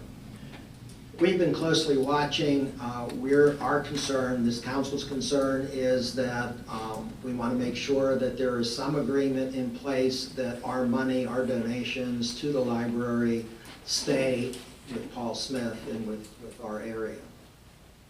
No one's been able to give us that yet, which is why we've been tabling the donation every month. If you want any more detail, call my wife. She's on the board. Yeah. They can't get any information from York County at all. We are painfully aware of that. Right, so if you're thinking about giving any money, hold off. Yeah. Okay. And I think Councilman Ryan made a point of that last year to make sure that the money that we did donate goes to, in fact, our library and nobody else. Yeah. And I know, like, just off the top of my head, some of the repercussions of this joint is less hours for use. That's one thing that comes to the top. Yeah, they've already cut Paul Smith out. Yeah. It's a mess. Okay. That's all I had for the Paul Smith Library. Jackets and stuff.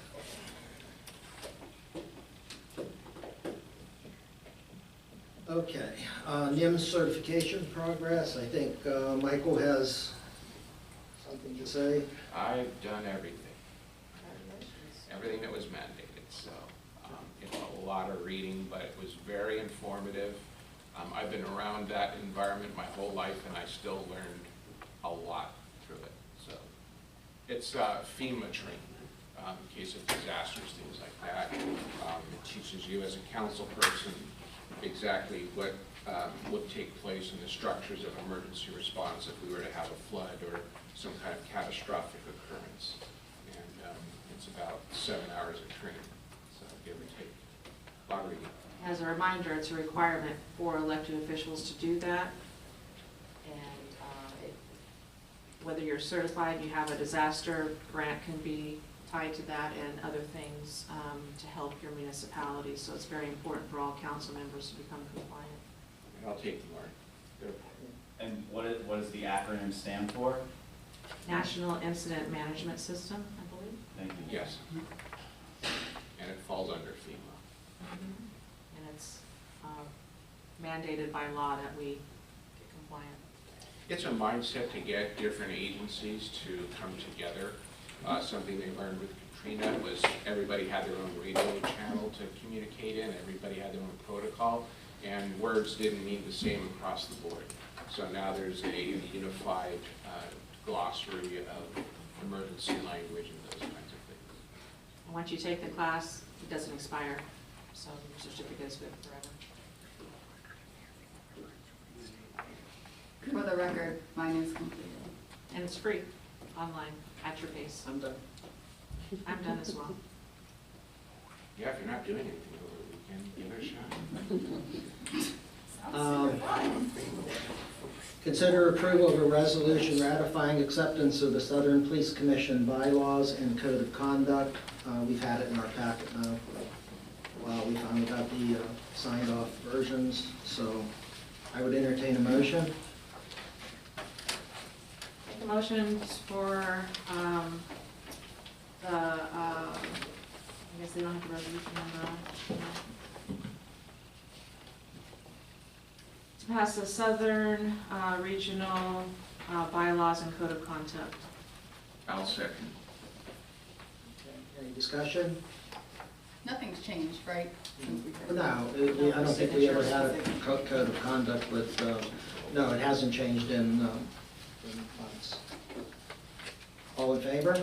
Aye. Opposed? No. My vote is aye.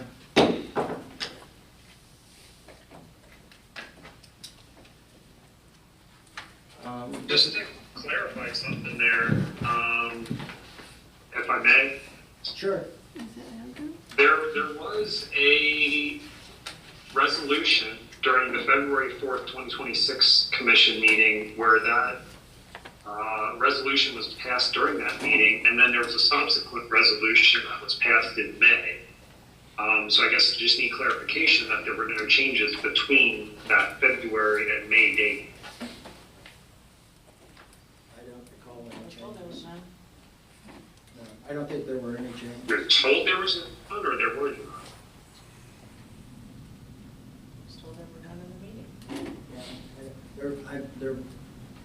I can go back and compare them side by side, but I believe there are no changes between the two versions.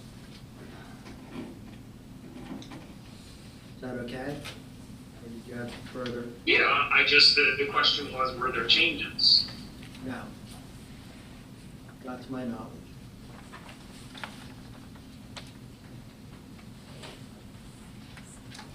Did we already vote? Yes.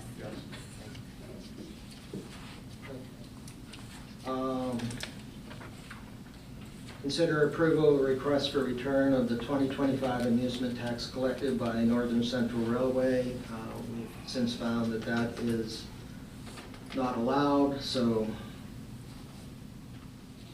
suggest we remove it from the agenda. Consider discussion on amusement tax ordinances and cures the existing ordinance language.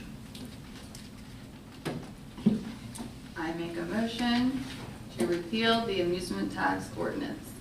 I second it. Discussion? Are we going to come up with the 32,000 and the 35,000? So, yeah, let me point out that $35,000 comes out to $6.73 per taxpayer in New Freedom. Okay, wait. All right.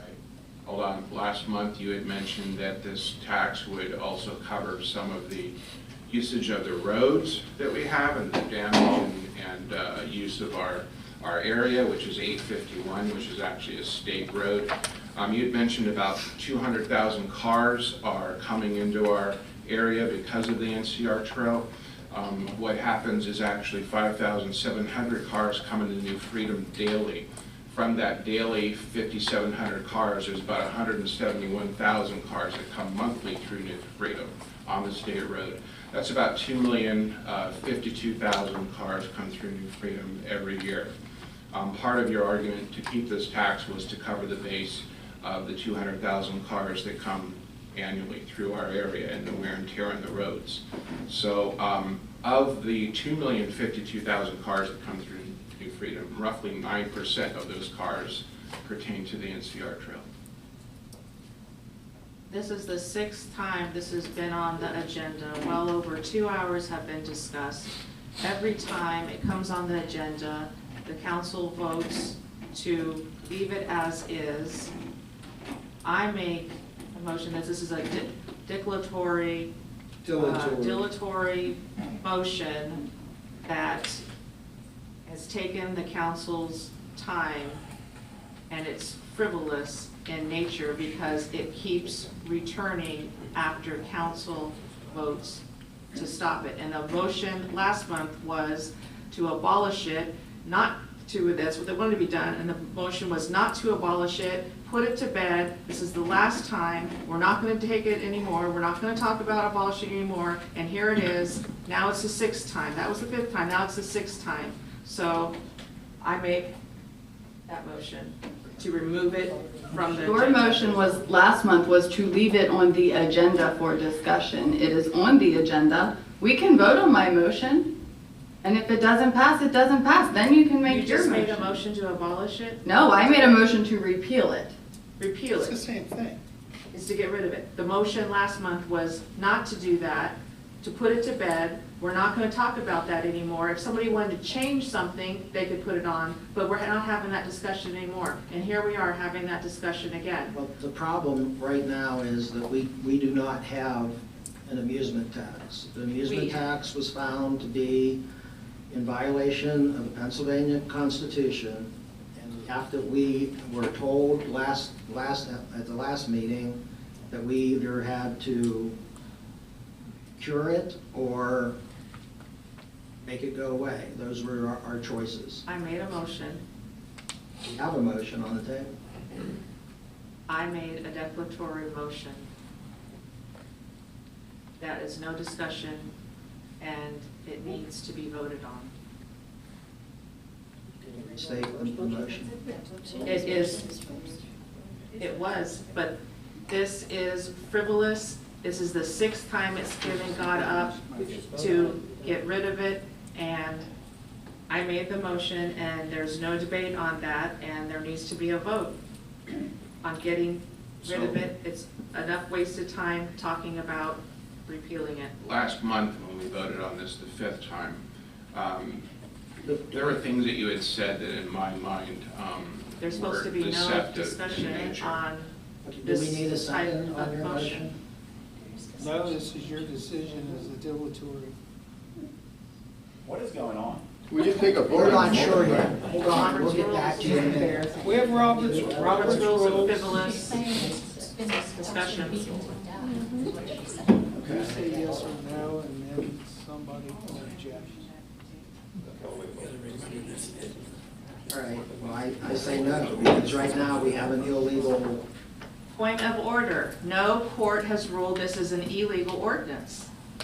That is an incorrect statement. We have a valid, lawful ordinance until a court decides it's not. And no court in Pennsylvania has given a ruling that this is illegal or unconstitutional. Solicitor Walter stated that it was illegal last month. And he changed his mind and said he wasn't sure. He said it may be, not that it was. No, he said that. It may be. He said that, but he said to repeal that letter, then he changed his mind 56 minutes later, and then he changed his mind a couple more times. So, no, that this was a opinion. This was not a legal ruling. Solicitor is not the court, the solicitor is not the jury. That was an opinion. But your motion last month was to leave it on the agenda for discussion. My You have a motion- room full of people ready for discussion, and you don't want to have it? No.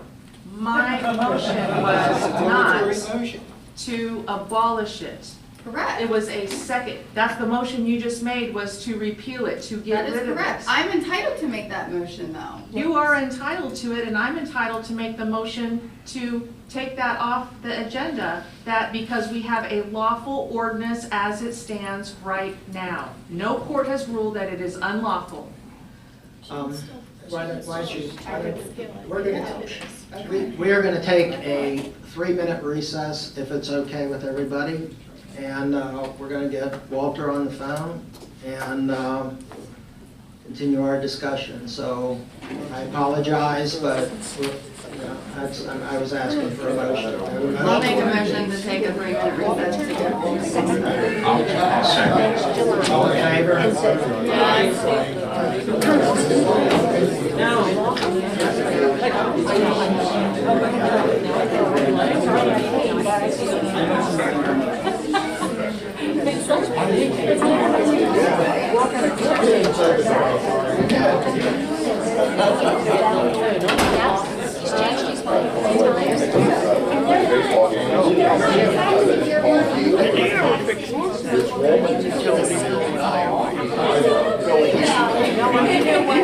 They said, well, it can last for years.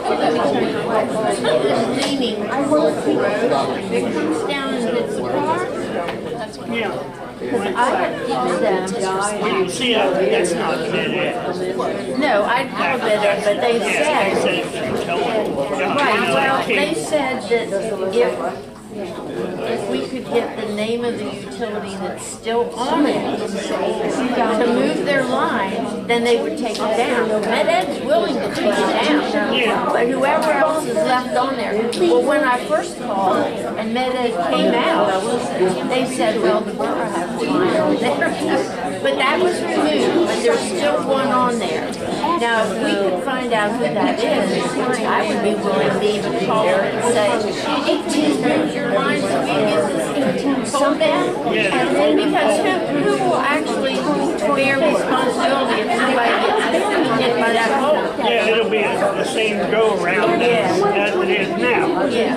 Everybody wanted to not accept responsibility. I mean, that's been years that's been standing. Eventually, it will come down. Yeah. But eventually it will go into the road. And you better hope there's not kids walking by or a car. Yeah, or somebody, coming, like say, it could hit a car, or it could be, you have to stop before you hit the thing. Right. But I want to tell you, I really appreciate you standing up here. They treat her. Oh, yeah. And she's one of the smartest ones up there. Yeah. And that's why they don't get out. Yeah. It's not right. It's not right to treat her. And she knows what she's saying. I can tell you about her. Right. There you go. No, especially that new woman. I mean, she's ready to vote for anything. Then she announces her gift to the company. Like, look at me, I'm special. I know. But anyway, and I did. I talked to her. Like, right around businesses are small businesses. They have to put up steps. And the inconvenience of driving. Oh, But, the fact that you're the bad I never did anything. But that's to sit there for all these years and say it's okay, and now all of a sudden they say it's not. Now, doesn't the solicitor get paid? Well, probably very well. Yeah, and he's given bail advice, so it's up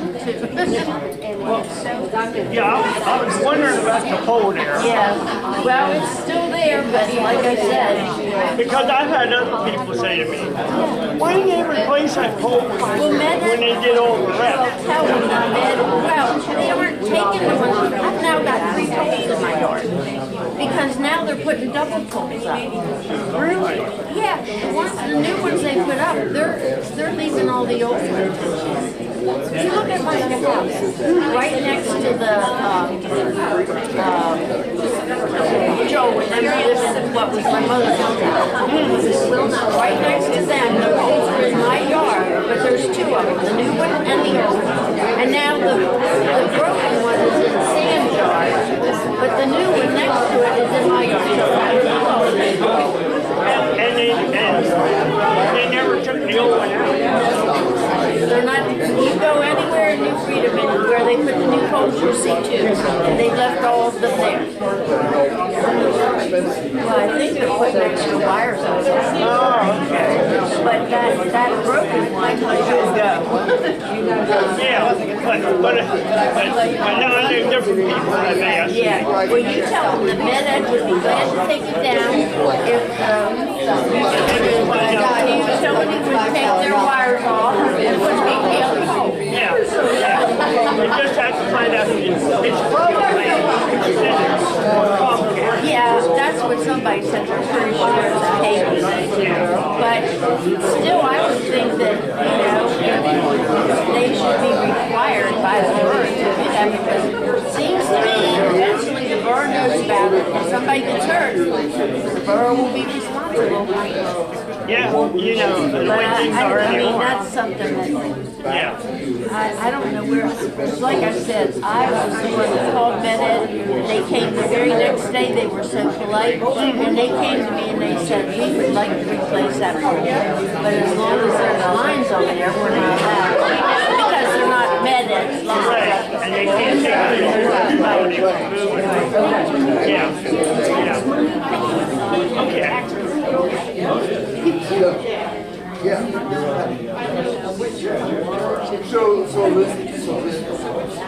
had a lot of discussion and then they said, okay, we're gonna just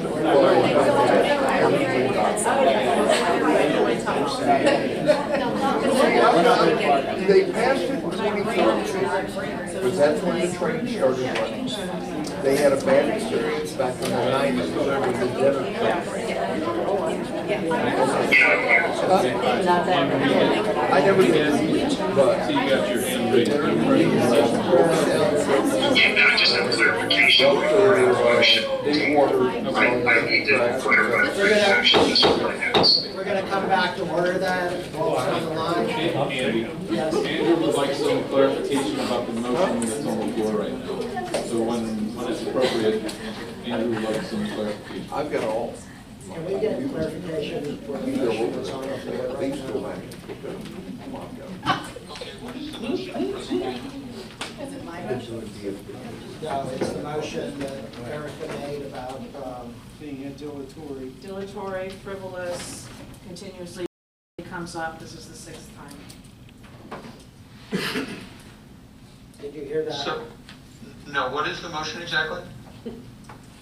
It's a dilatory motion saying that the motion to, Council has considered this 5 times. This is the 6th time. This is the 6th time that council has considered this, and that is her motion, is that it's frivolous. And dilatory. Okay, so the motion itself says what? I move that what? You remove it from the agenda. to remove the appeal of, or the repeal of the amusement tax from the agenda. Oh, okay, and has the council voted on that motion? No, the motion was made, but Erica declared a point of order and asked that we consider removing it from the agenda because it had already been talked about before. Well, but it's on the agenda, right? It is, And the council has approved that agenda because you amended it tonight? yes. Okay, so, so she is now asking that the agenda be amended again? Correct. So just take a vote, and if the council votes not to amend the agenda again, then that resolves the motion.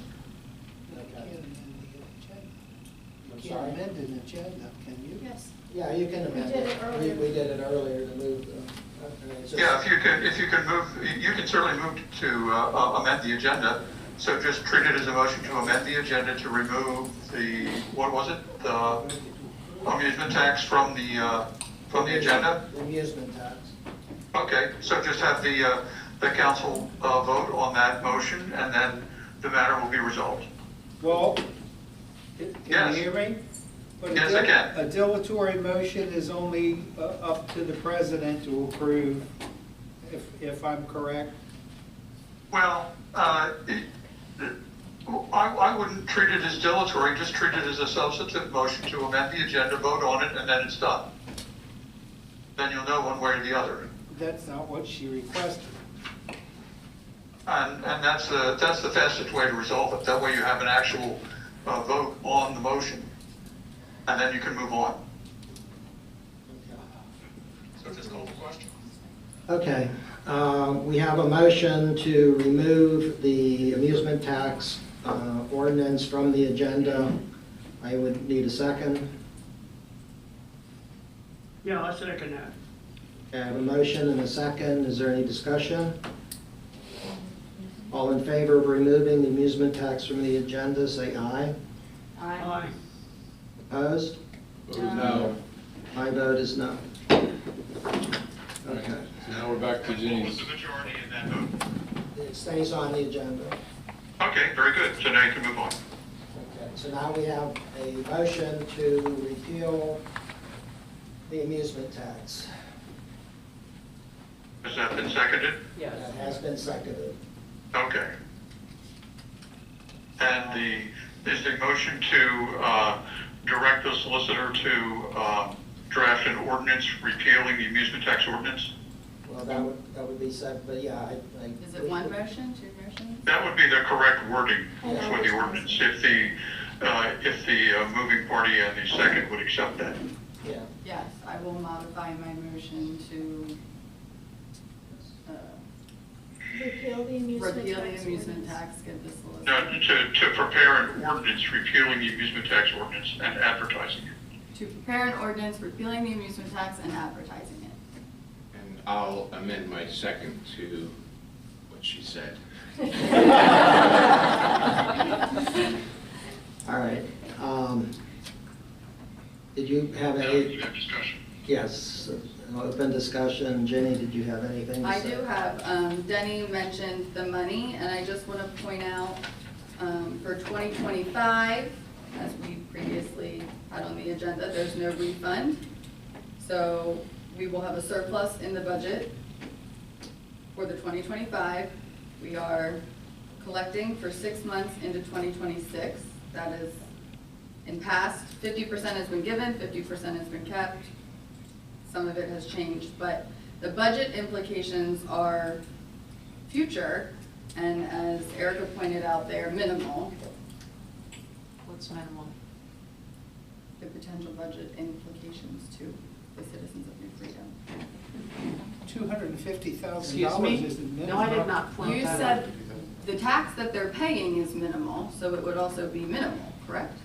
Well, no, because the flaw in what Mike said was you don't apply this tax to all the people because you don't pay the tax for all the people, you pay it per household. So removing this, and it's, right now it's $35,000, so if you remove that, that equals out to roughly $22 a household to cover that, but right now it's $35,000. It's been going up every year, you know, in 5 years it could be 40, 45, or 50,000.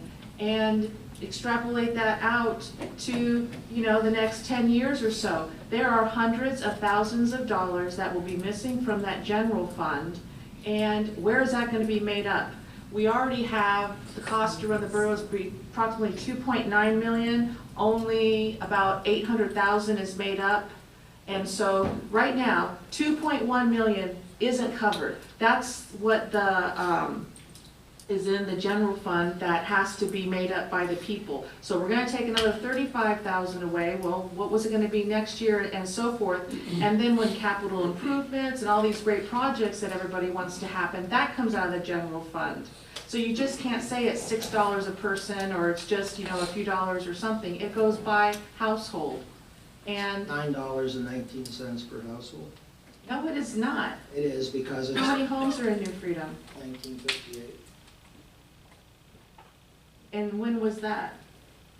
I have, Last census, you mean the last, when was that? this last year. I mean, that's what we've been using. I have the end of about 23 at 1,678. What homes have come at the, We used since the end? 1958 during the last budget cycle. So I haven't updated my number since the last budget cycle, but since last budget, it's 1958. Andrew, do you could have probably tell you. a more accurate? Yeah, I'm actually pulling up the tax people right now to get that number. Just hold tight. But is that including businesses or households or? It's households. The number I'll provide will be taxable parcels. Taxable parcels, because I have the number as of the end of 23, and I don't know of a lot of new, that was after Franklin Square, so I don't know of a lot of new homes, 200 and something coming. But that revenue, this is revenue that is not paid by the taxpayer. This revenue from this amusement tax comes from the consumer of the amusement. So you want to remove this consumer tax, and here's what we're talking about. If you buy something for $25, you're going to pay $1.25. Is that going to keep anybody from coming for an amusement? I don't believe so. If you go to a $5 amusement, you're going to be paying a quarter, and that doesn't come from the entity itself. They're going to make exactly how much money they would already make. It would be the person purchasing it. So you want to take this revenue that comes into our municipality, remove that, and say, okay, we're going to put that on the taxpayer now. That doesn't even make sense whatsoever, because last year you tried to put a local tax in for people that lived outside of New Freedom, that came here to work. You were all about doing that, but then when I pointed out it was going to tax everybody, including New Freedom residents, they backed off. And they decided not to enact that tax. So before you were ready to tax people that came here, but now. We didn't decide not to tax it. You led the charge on that. I would have had the tax installed. The tax is a minimum tax, and the only people affected in New Freedom would be people who lived here and worked here, because they don't make a distinction. The amusement tax also affects me when I ride the train. I pay the tax. So I can probably stomach more somebody driving here every day being taxed than somebody coming to a bingo once a year or the Lions Club Carnival once a year. We have not established that those I have a point to make organizations. once we get to that part of the conversation. And overwhelmingly, who pays this amusement tax is not the citizens of New Freedom. Overwhelmingly, 90+% of whoever pays that amusement tax is the people that are coming to participate in that amusement within our municipality. You don't know that. Where did that percentage come from? As it stands now, if the ordinance changes, which you voted to do last month, to reevaluate it. I did not. You voted to leave it on the agenda for review. It was to not abolish it. That's what the vote was Where'd you for. get And then if 90% they decided to put it on there, they could. But I believe the train said 63 to 65% come from out of state, and then 53 to 56% are outside of York County. And with only 5,000 residents, I don't see our residents making up the majority of that tax that comes in. The overwhelming majority of people that come here to ride that train are coming from not inside New Freedom. I think that would be an accurate statement. I don't think you're going to be able to have only the train be taxed, which has been the goal for whatever And if you reason. do It's that been to the the goal carnival, forever. it's gonna kill the carnival, because they're already paying a lot more for taking, for the bands and so forth, and you're gonna take away the main income. I'm not saying to change anything. We have a lawful ordinance as is. The lawful ordinance that we have that no court has ruled as unconstitutional, that's the ordinance that should stay in place. Well, can you weigh in on that? Well, yes, if the ordinance is if the distinction is worded the way that the current ordinance is worded, then although the court hasn't ruled on this ordinance, it's ruled on similar situations, and has held that the time, a distinction about the timing, how long the activity persists, is not a valid basis for a different class. And so all classes of activity, amusement activity, have to be treated the same. So that's what the issue is here. That's why it's my opinion that the ordinance is unconstitutional. And that's, so although no court has declared it, I don't think we want to get to a point where someone is, filing a class action or taking another, filing another lawsuit against the borough, asserting their rights under that, because a constitutional claim can lead to, liability on the part of the borough for items that would exceed the, go beyond just the refund of the tax. So, what would be your opinion on the carnival? The carnival, the Lions Club sponsors a for-profit business which comes in and sells tickets and wristbands for carnival rides.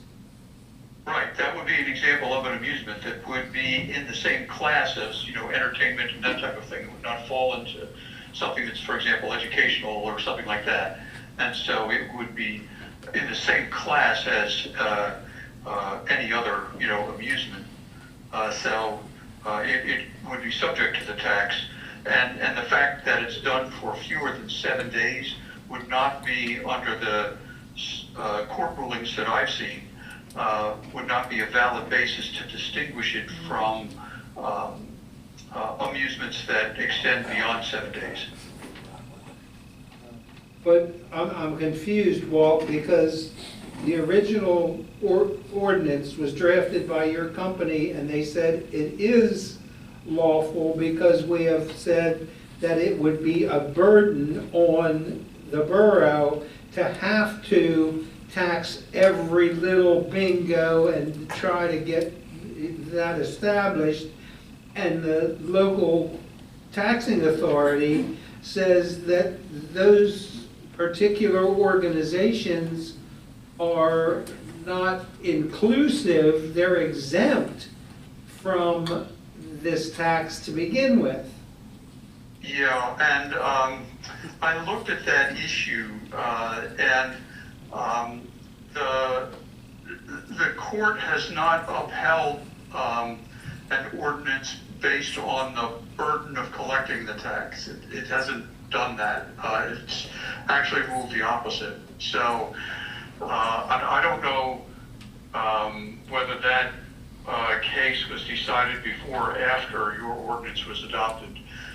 It may have been decided afterwards. I'm not sure of the timing on that, but that's what I read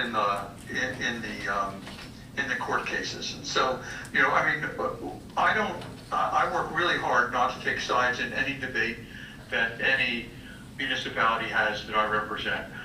What I do is I try to just give it a straight shot of, look, I've researched this, this is what the case law says, and so this is my recommendation to the council, and this is why. So that's all I'm doing here. I'm not trying to say you should or should not have an amusement tax. Certainly if you want to have an amusement tax, we can certainly draft that in a way that would make it constitutional, because there's nothing unconstitutional about amusement tax. It's just unconstitutional the way this particular one is drafted with the 7-day requirement. So we can certainly have an amusement tax if that's the council's wish. If the impact of removing that 7-day requirement is such that it would be burdensome to other organizations within the borough, and the council determines that it's not appropriate to have an amusement tax if it would include a tax on these other activities, then the council would vote to repeal the amusement tax ordinance and go on that basis. But again, I'm not trying to take a side. I'm just trying to say, hey, this is what I found to be the law now that it has come to my attention, and so this is what my research reveals. Well, I don't want to put you on the spot, but if you have an organization like NCR, which is basically designed to be they even have STEAM programs and stuff set up where they do science and technology. They are a 501c3 organization. Can we not exempt them, even though they're 501c3 and they have an educational statement in their charter? Oh, man. Do you mean to tax all 501c3s? Or No, to to exempt all 501c3s except for the railroad? That would be correct. We would be exempting other 501c3s, but not the railroad. Oh, no, you can't. That I can't answer. That you can't do, because that, again, it comes down to classification. It's not the organization that is sponsoring the activity that is relevant. It is, what is the activity? And when you're comparing two nonprofit organizations. So if you have one 501c3 that is doing the same class of activity as another 501c3, then you have to decide whether you're exempting all 501c3s or not. Because it has to be based on class. It can't be based on a classification of activities. Now, the court has upheld as a classification activities that are sponsored by nonprofits. And they've said if an organization is a nonprofit and sponsors an activity that would otherwise be subject to the amusement tax, you can exempt that class as a nonprofit organization.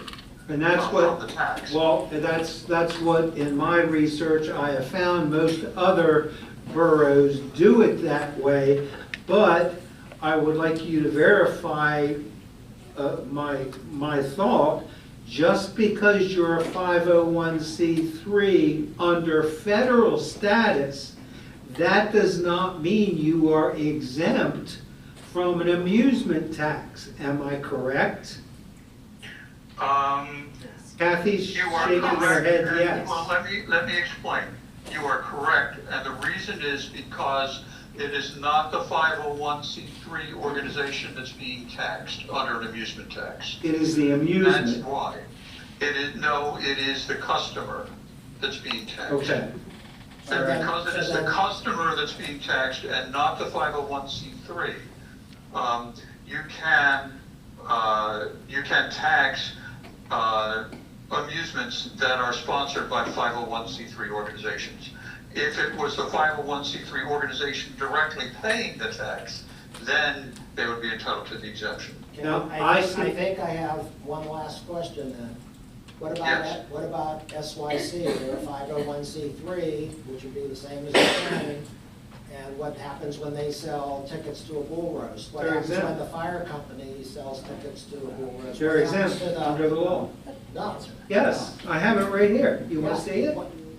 They're only exempt, I was gonna let Wally answer, but it's my belief from my research that everybody here would be taxed because it's not the organization, it is the patron who's being taxed. It is, but the organizations are And Walt just said exempt. that is correct. But the organizations under the,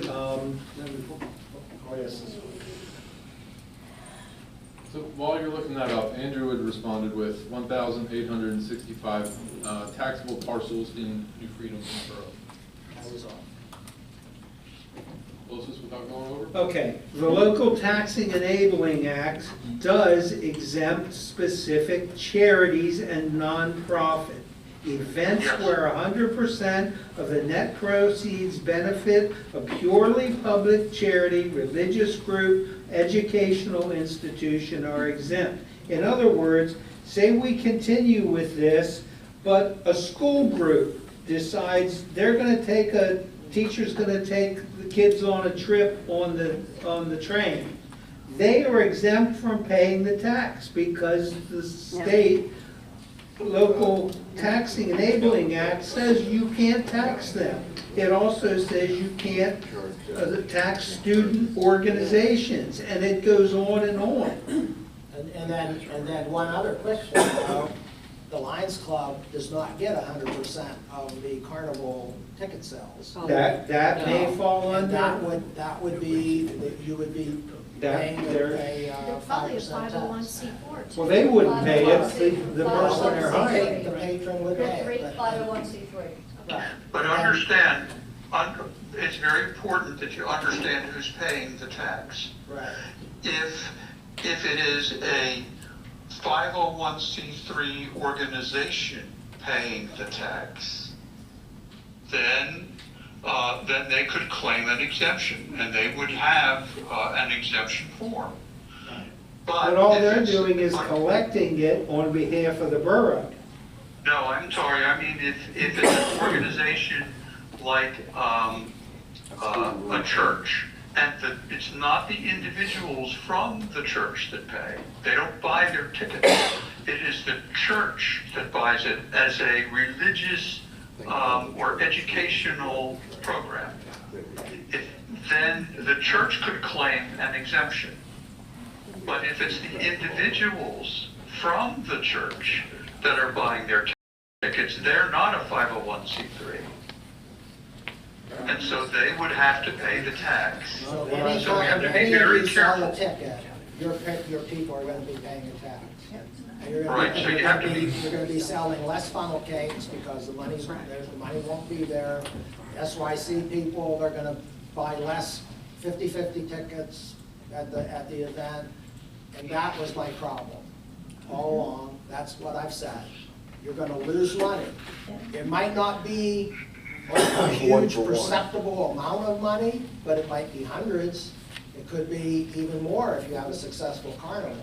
If I have to pay $2 on my carnival wristband, I might not buy a soda at the Fry Shack. Times that by a family of 4, or up to a whole meal. That's what I've been trying to say for the last 4 or 5 years. And I That's why want it keeps coming up. to make one last point.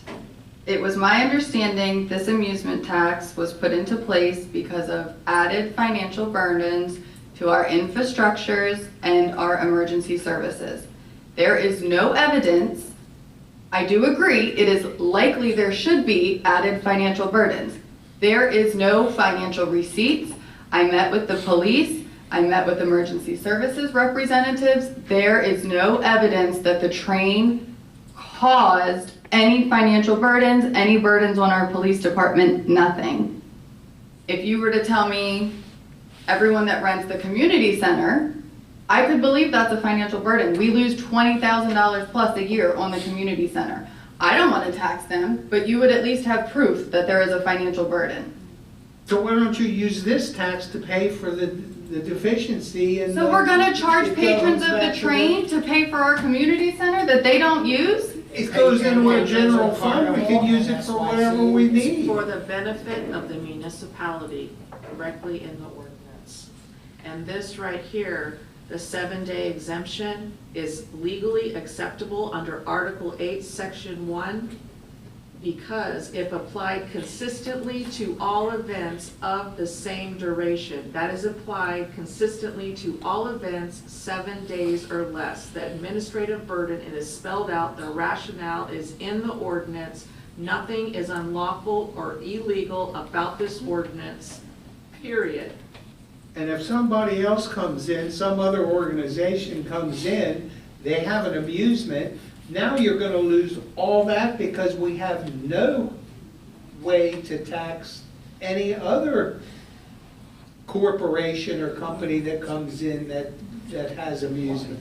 Somebody could rent the Marge Goodfellow Park for 2 weeks and have something that we could tax, and you're going to lose all that money. Nobody's So running say it. we double. Nobody's running it for 2 weeks. So we want to encourage people not to come to our town because we might tax Let's be them. real. If they do, you can't collect any tax because you don't have a tax ordinance. By getting rid of this, it is widening the gap of the deficiency in the general fund, and now you're asking the taxpayer of New Freedom to pick that up with everything else that they're gonna need to pick up with taxes, what have been raised 35% in 5 years. $250,000. You said last meeting 40%, which comes out to %. I don't have it in front of me. I'm a bit frazzled at the It moment comes out to after all of this $104. discussion. So you that- mentioned percentages, I want to mention dollars.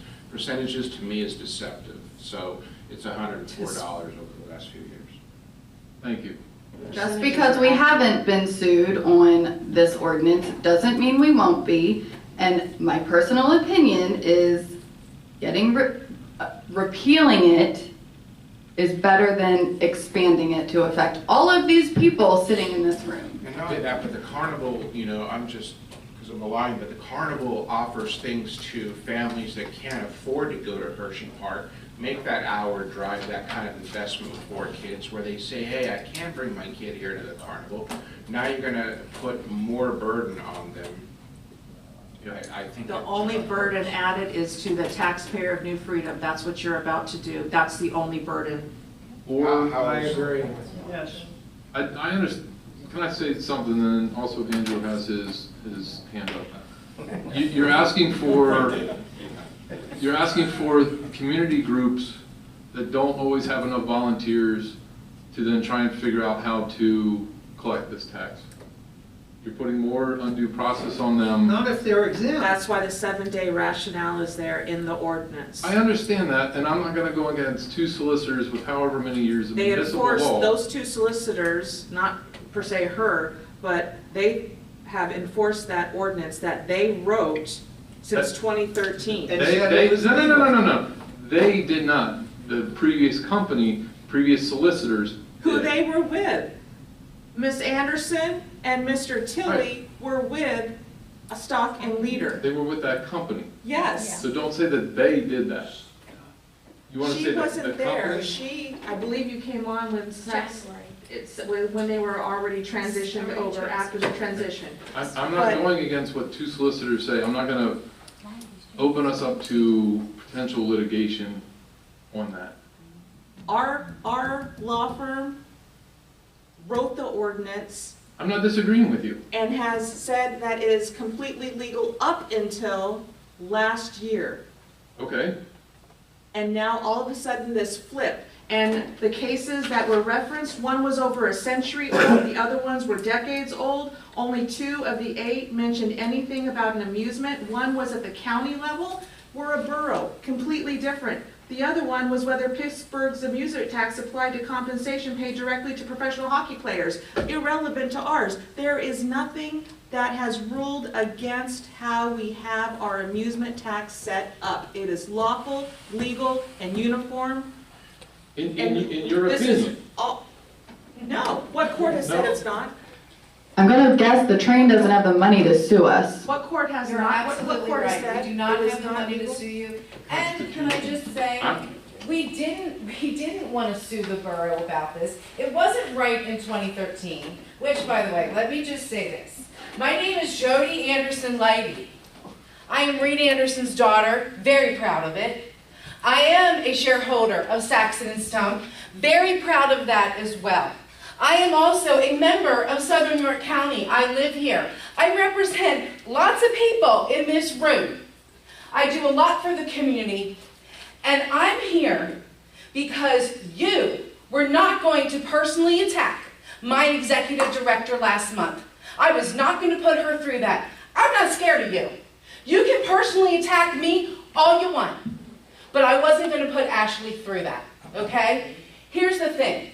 We did not fight it in 2013 or 14 or 15 or 16. We don't have the money to sue the borough, and it's not a good thing for the community for us to sue the borough.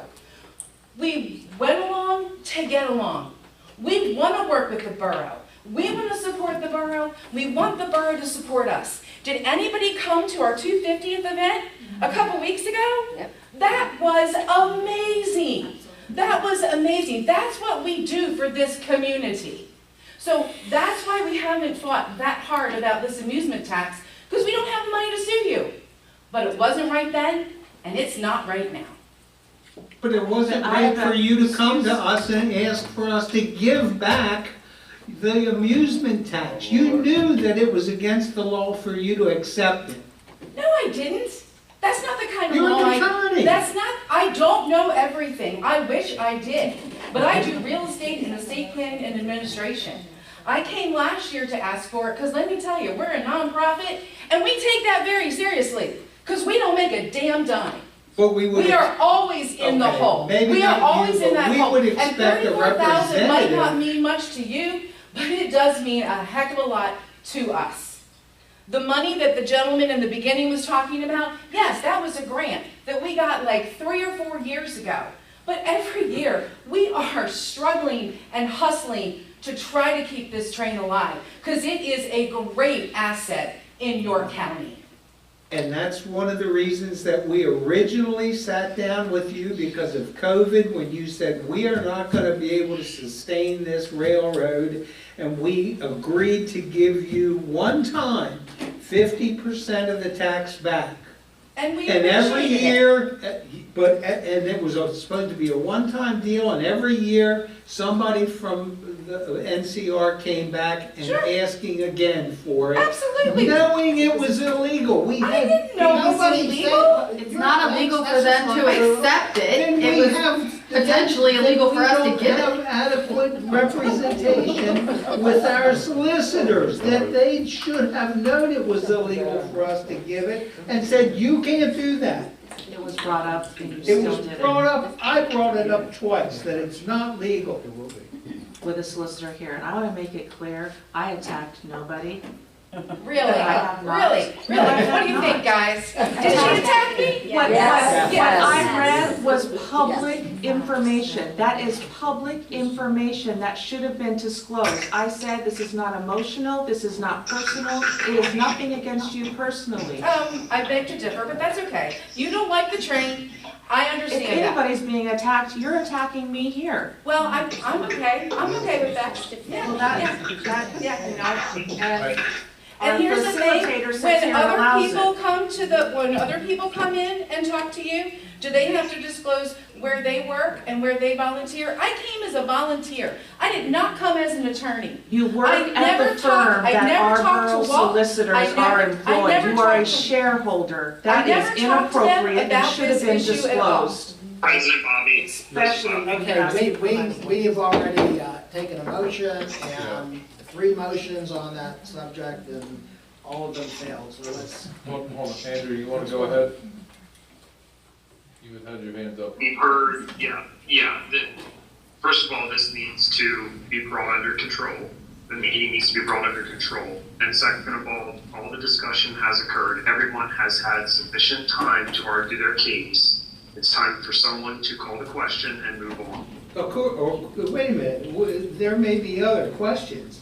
I have a very important... Continue, Mr. Mayor, with all due respect, you continue to interrupt everyone when they speak. Yep. You've had your chance. Everyone around that table has had a chance to speak. You can't see me, I had my hand up. And you're interrupting me again. I'm answering your question. No, you're trying to get the last word every time. I have a point of order.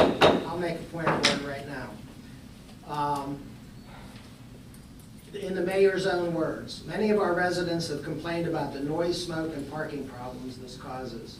I do know that if I had to put up with a carnival in my backyard year-long, I would not only be objecting, but would want them paying tax just for the inconvenience to the residents, which is illegal because you cannot have a punitive tax.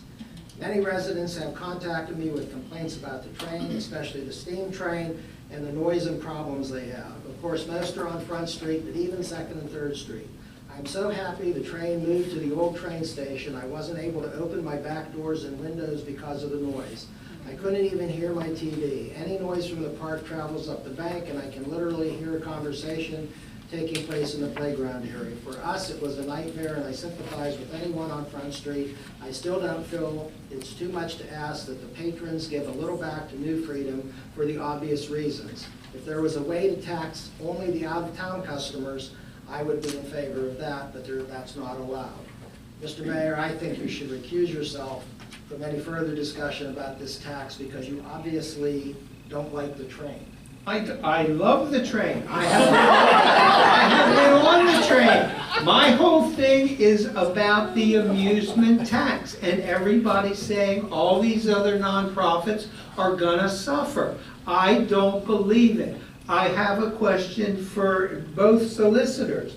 I have forwarded to you a suggestion for an ordinance. Which targeted the train. Which targeted the trains. It did mention the train. It did mention the It train. mentioned the train 10 times, Kim.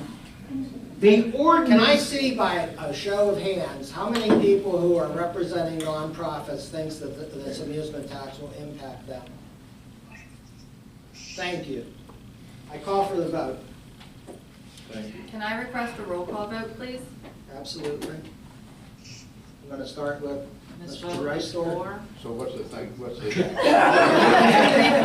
It's been a while. And, You want to repeat your motion? yes, because I wrote it down so I don't make a mistake. I make a motion to repeal the amusement tax and authorize solicitor to prepare an ordinance repealing the amusement tax and advertising it. I second it. I vote aye. Aye. Aye. My vote is aye. No. Aye. No. You're right. Motion carries. I will veto the motion. I will veto the ordinance. That's certainly within your right. Procedurally, what happens, this is the first time that this has happened with... Well, if he vetoes it, there's, the vote is still 5. We consider it again at the next meeting, and we will need a majority plus one. So we would need 5, and you already have. Okay, so it has to be the next meeting with... Yes. Okay. Yes. We will discuss it yet one more time. Number 7. So y'all want to come next meeting, you'll know what to expect. We can't advertise it. Hold on. You have to pay to advertise it again?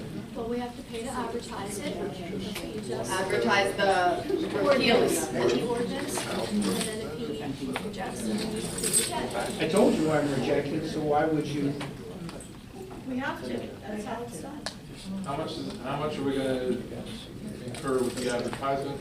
A couple $100? Yeah. Okay. So we're gonna spend a couple $100 to get the vote that we already have right now. No, we're paying that money to override the veto. Well, No, procedurally, veto, it doesn't, the ordinance, the vote doesn't stand until the next meeting. Until the next meeting, It's voted on. but we have the 5 people right now, so you're in a sense incurring the additional cost of advertising. No, I'm saying you don't have to advertise it because it's legally not passed because I We vetoed haven't it until considered the it next. because we won't consider it till the next meeting. It hasn't even been, It it hasn't hasn't been been drafted. written, so, I mean, I think we need to. We have to We have to follow advertise the it, we have to process. have the public Well, meeting. It and won't be then drafted it'll be and accepted until the next meeting. Right, but we have to advertise it for the next meeting. It has to be drafted, advertised, then we consider it. Then you may veto it if you want to, and then we have to take it up at the next meeting. Okay. Two more meetings, 2 more We meetings. know what the process is, we know where we are at, and moving on. So Do you have any comments? So we're gonna incur. Yeah, I you- do have a comment. Yes, we No, are. no, you're willingly, knowing that we already have those votes, you're willingly gonna veto, knowing that it's gonna incur the additional costs. That doesn't have anything to do with it. No, because What has if you to don't do with veto is it, it what I starts think now. is right and correct, but I do have a comment, would like to be recognized and ask the question. I have already recognized this, that young lady, if you would like to go first. I would like to. Walt, Kathy, I have forwarded to you a proposal for a different ordinance and asked you to please look at it and come back to council with your thoughts. Now, that doesn't have to be done now, but I would like the respect of being able to have what your and Walt's opinions are of that would not tax our, Hold on. in my opinion, no, don't hold on. All right, that's fair, go ahead. That, that would appease all of the objections that people have. I'm asking you to help me to do that through this proposal. But before you answer, I have 2 issues with that.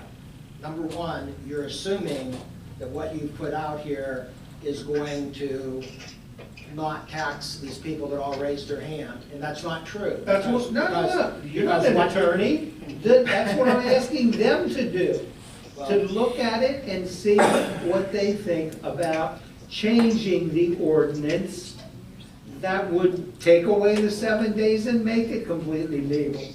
If that's what Walt says, 7 days, that throws it out. I'm proposing something that would not do that. I think the expense of paying our solicitors to review 34 pages sounds like a lot of zeros. That's not what they're reviewing. You just asked That them to is- Just review ask it. them for a document that you sent to be reviewed. They have to review it in its entirety. They have to review the ordinance. In its entirety. The ordinance that you That sent the them. whole thing wasn't the ordinance. So how many pages is that? The ordinance is 2 pages, And how much 2 are or we 3 paying- pages. How much are we paying in That legal was fees just- for your suit? I don't know. That wasn't disclosed. No, and it's coming out of And our that's not, pocket. that's not, It's coming out of our not a pocket. that's financial not, that's not a point that we're discussing right now. Kim, All right. Hey, everybody be kind. We're all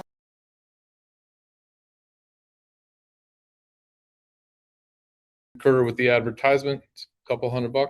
Yeah. Okay. So we're gonna spend a couple $100 to get the vote that we already have right now. We're paying that money to override the veto. Well, procedurally, Veto, I- it doesn't, the ordinance, or the vote doesn't stand until the next meeting. until the next meeting, It's which, voted. but we have the 5 people right now. So you're in a sense incurring the additional cost of advertising. No, I'm saying you don't have to advertise it because it's legally not passed, because I We vetoed haven't it considered until the it because next. we won't consider it till the next meeting. It hasn't even been, it hasn't hasn't been been drafted. written, so, I mean, I think we need to. We have to We have to advertise follow it, the we have to have process. the public Well, meeting, It and won't be then, drafted and accepted until the next meeting. right, but we have to advertise it for the next meeting. It has to be drafted, advertised, that we consider it. Then you may veto it if you want to, and then we have to take it up at the next meeting. Okay.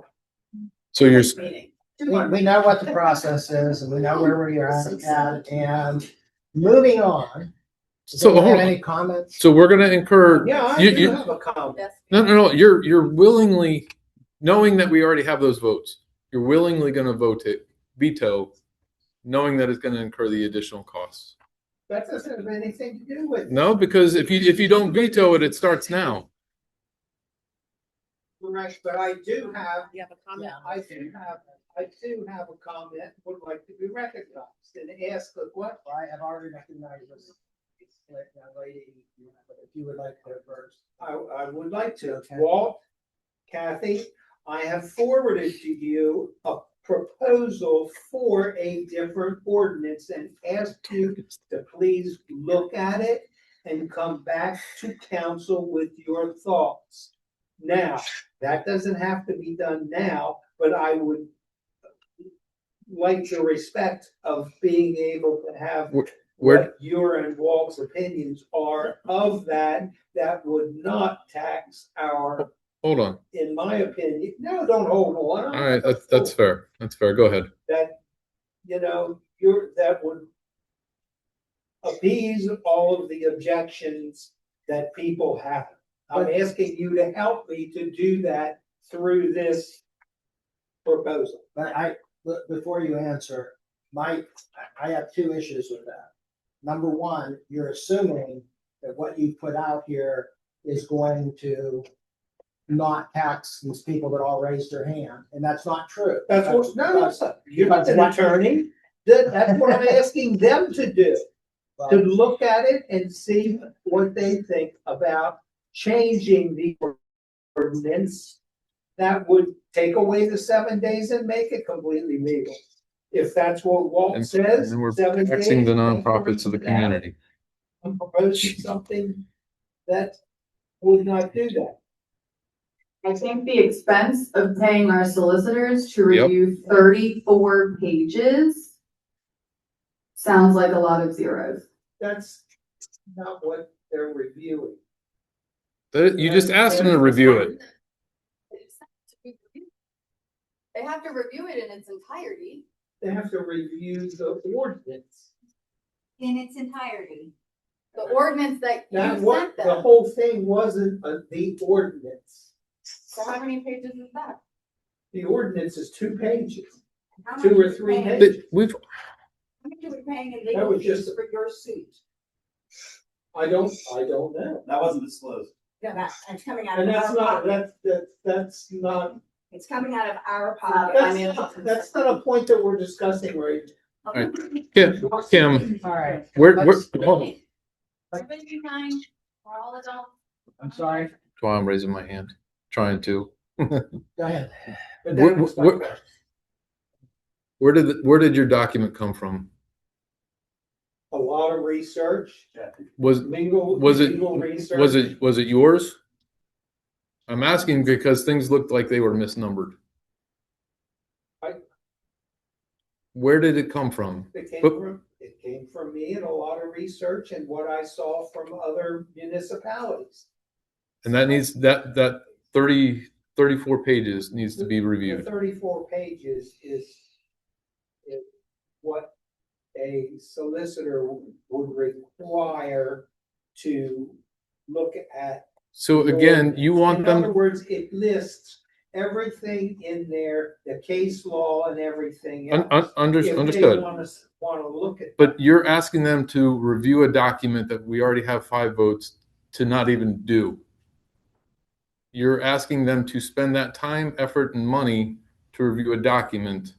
That doesn't mean that we can't re-accept an amusement tax with other provisions. There's no motion to amend the amusement tax.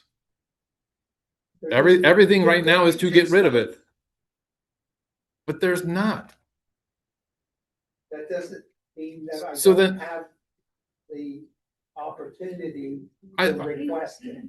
I'm just saying from a financial standpoint, that makes 0 sense.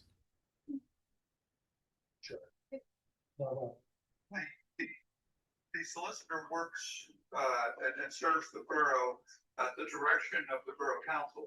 So if the borough council does not want us to do something, Fair enough. we don't, as a solicitor, have the authority to do that or to spend the borough funding to do that. So in this situation, because of the controversy, before I would review a draft ordinance, which appears to me to be pages 15 to 21 of the mayor's document. That's what it appears to me to be. So if that's the case, before I would do that, I think I would be more comfortable if the borough council were to authorize it. If the borough doesn't authorize it, I don't know that I would have the authority to proceed to do something like that. Okay. Then I'll make a motion that borough staff and solicitors not review the mayor's document. Suggestion or a motion? Did I say suggestion or did? Yeah. All right, then I make a motion. Hold on. And then I make a motion that borough staff and solicitors do not review the mayor's document. Any discussion? I don't know that you can do that. The mayor, I have my own office. And the solicitor also works for the mayor in addition to council. Sounds like a conflict of interest. No. Yes, please. All right. It sounds like you don't like the ground. It has nothing to do with the railroad. It has to do with the patrons paying the tax that we need to give back to the community. Because we are allowed to by law. Where are we giving that? Where are we giving that? Where is that money going? If you want to tax, It goes to support the community center. It goes to all sorts of different options. but here's the It's thing. in the general fund. Okay. So you want that money to go into a general fund? It has to, by law. Does it sound like anybody, like, are any of you going to change your vote? It No, doesn't sound like anybody is going to change their vote here. he wants to waste the people's money. So if you want to have this discussion again next month, you're gonna be having this same conversation. Yep. For the 8th time? So I 7. have a responsibility to what I feel is the best benefit for the residents of New Freedom, and I don't think doing away with that is a benefit. And I will tell you, in the 4, 8, 10 years that I'm gonna be here, this will be the first time I've ever vetoed anything. I understand that you are trying to keep the community in mind. I'm not doubting that. I understand. That's my only. I understand that money makes the world go round and we all don't just have it grow on trees. But I'm telling you, as a parent, I can't afford to take my kid to the carnival as it stands. How I much can't did you, afford. can I ask I don't know, how much did you pay for your I can't van? I can't go because I think it was There's 5 still years ago. Somebody It here was from the about- Lions, how much, this doesn't matter. No. It doesn't No, I matter. just wanna say, But see here, listen. what the 5% Please. difference would make. Please, Hold on, Andrew. As a member of the community, I don't want the tax. Okay. I don't think that entertainment should be taxed, but I know that this council is not going to change their mind, and unnecessarily talking about it till you're blue in the face is not gonna resolve anything. It's not. It's gonna cause irritation and friction. You all have to work together. What are you gonna actually get beneficially from talking about this next month? I feel there are additional items that have not been brought up yet that I have the opportunity to bring up before another final vote But is made. it doesn't sound like you're gonna actually change anybody's mind. Don't know that. I have to take that chance. Then I don't understand why you don't bring it up now. I'm a little not confident because 2 hours ago you didn't have any confidence in our solicitors, but now you want them to review your document.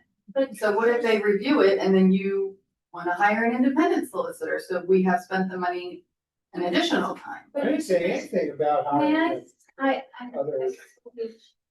Don't put words in my mouth. Walter was gonna say something, so I think we need to try to get away from this discussion. Yeah, I just found section 1117A1 of the Borough Code. And that's section 11, 16, 17, and 18 deal with the duties of the solicitor.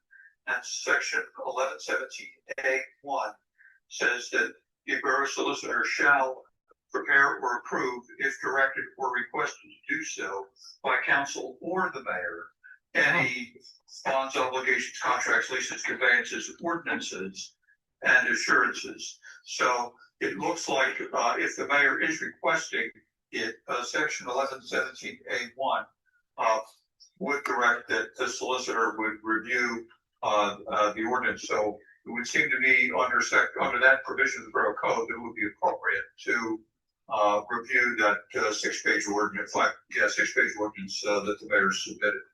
I will tell the borough that the council, I can assure you that that will not be a costly review. That's something that we can do economically for the borough. Thank you. And for the mayor.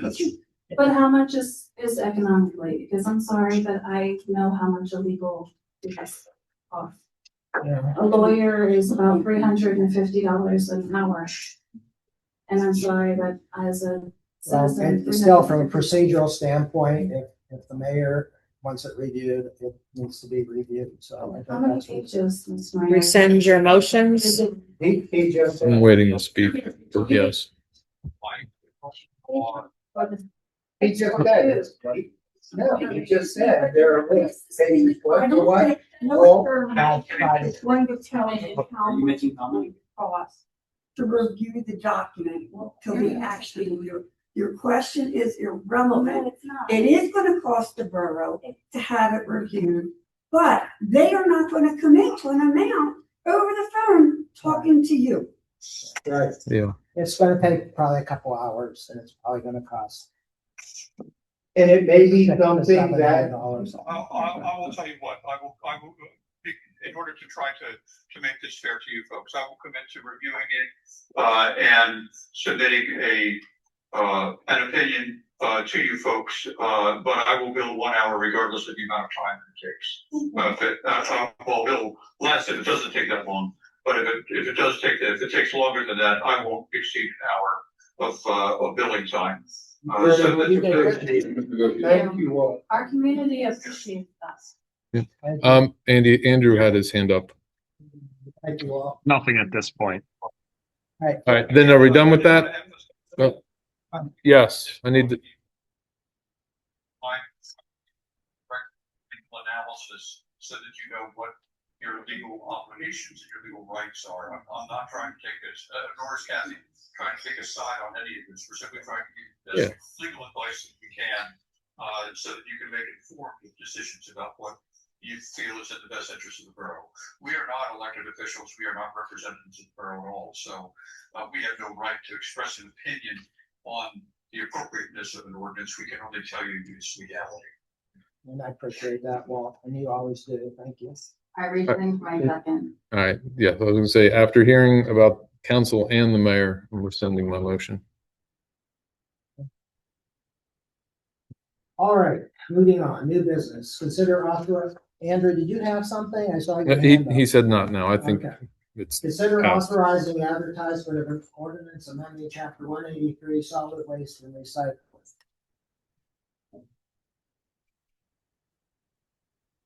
This is an ordinance of the Borough of New Freedom, amending chapter 183 of the Code of Ordinance of the Borough of New Freedom entitled Solid Waste and Recycling to clarify leaf and tree waste definitions and establish requirements for the drop-off facility.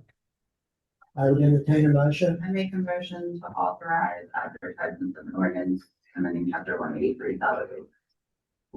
I have a motion and a second. Is there any discussion? All in favor? Aye. Opposed? My vote is aye. Actually, Andrew, I have a quick question about the bins up by the community center, where the debris is going to go. Yeah. When are we expecting that to be operational? Because I had a neighbor who was asking. Yeah, once we get this ordinance in place, we have to install some additional signage and security measures. Then we'll be able to get that up and running. So I would say by this fall, we should be able to have that. And we are working on doing an educational seminar with the Rec Commission as well to do kind of an unveiling of the recycling compost bins. Okay, and you're gonna have to refresh my memory, but was this also in conjunction with the backhoe, or am I incorrect with that? That is the same grant opportunity. That's correct. Thought so. With the brand new backhoe that replaced the one from 1987? 80, yeah, I believe it was 87. And that was also the full replacement of the chipper, and then installation of these bins and all associated cost with updating the ordinance to comply with Act 101. Correct. Thank you. Yep. And while you're on the phone, before we let you go, I have a question on this mutual aid agreement.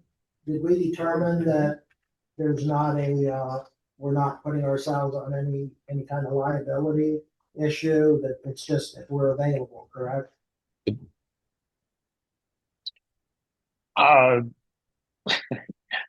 That's not really how I read that Yeah. draft agreement, but I guess that's up for discussion at this point. Okay. I personally, I put it in my communication to council that I see no reason to enter into this agreement at this time. There were a lot of unanswered questions, and I really haven't received those answers. So it's on your agenda for discussion. And if you have additional questions, I can take those back to Shrewsbury Borough. The questions that you had remaining, do you think you'll get answers? Like, would it be worth tabling this for a month? Because I agree that this seems like they can tell our staff what to do, when to do it. Yeah, I don't know that we're going to get those answers. Okay. Okay. Well, it's really not even to consider the draft mutual aid agreement. It's just in our path. It's just for discussion at this point. You want a motion to get rid of it? Discuss. I'll make a motion that we do not enter into a municipal aid agreement. Does anyone have any discussion? Unless the verbiage changes about them, at least to me, it says that they can tell our crews when to show up, what to do. And I don't like the way that goes, but that's just my opinion. Equipment that would be relied on by other Yeah. people. So if anybody should be Correct. having significant thoughts, it should be us, not. Yeah, I'm all in favor of cooperation and everything, and I know that that's already been going on. But we still can cooperate. just Yeah, like they're yeah. all- I'm not, yes. All right. Any other discussion? Who runs it? Who what? Who runs it? I mean, okay, This came from Shrewsbury Borough. Shrewsbury Borough once, okay. So they would be Are you asking who runs the equipment or who's running this agreement? Who is the head of this? No. Like, if all of a sudden there's an emergency in New Freedom, are we the head of it that time? Or Shrewsbury or, Glen Rock? Well, so Yeah. yeah, in section 1, I guess Article C, or Article 1, Section C, it talks about the appointment of a designated representative. That would be the individual that would be making those decisions. And that was another thing that I had a problem with, is that particular representative from each municipality is making decisions on the labor force, the compensation, the amount of time, the equipment. Just doesn't make sense to me. Right. Okay, I have a motion and a second to cooperate, but not to enter into an agreement. Well, I mean, we already cooperate. The motion is to not enter into the municipal aid agreement. I know, but I just want to make sure that we are still cooperating, but that's not part of the motion. So, all in favor? Aye. Opposed? Okay. Consider authorizing advertisement of well house number 1 upgrade project. I'll make a motion that we advertise for bids for well house 1 upgrades. Just so I guess everybody knows, well house 1 is the one that's in the alley over by the blacksmith. So people know. Okay. Church Avenue? Church Avenue? Is that what it is? Church Alley. Church Alley. This is to advertise. I don't want to say the wrong name. This is what's attached is RK&K's engineering estimate. It may or may not come in close to this, but at least they'll give us a starting point. I have a motion.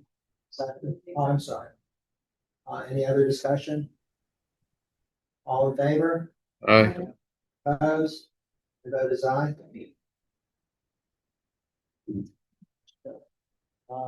The solicitors have anything additional? No. Andrew, do you have anything you wanted to bring up or point out? Nothing additional at this time. Thank you. Okay.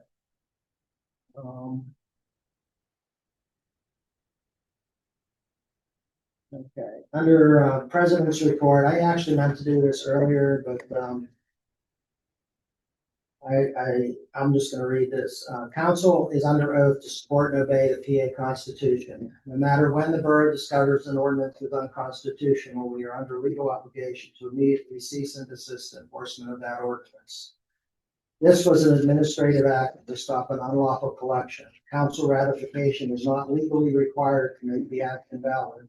However, the solicitor has recommended council ratify the action documented in the minutes. At this time, I call on council to ratify the administrative action of the borough to notify NCR to pause collecting the amusement tax until further notice. I would entertain a motion to ratify this action. I'll make that motion. Second. Discussion? All in favor? Aye. Opposed? No. I vote as aye. That's all I got, Mr. Mayor. Oh, good. Southern Regional Police Department, Erica. The commission approved January through May's expenditures and checks. At the beginning of June, Springs Ferry had a stolen vehicle. Officer Slanker spotted the vehicle. Swartz assisted. Their car chase ensued out Plank Road. One ran. They were able to arrest all 3 in the car. They were all juveniles. Shepherd's Fund that was started several months back has been going great. They've been able to give out 7 gift cards. There was a Camp Cadet program by state police, and Officer Lawrence went. It was an amazing event, getting the children, familiar with a possible career in enforcement. So that was a really good event. The pension plan, we had a meeting before the meeting.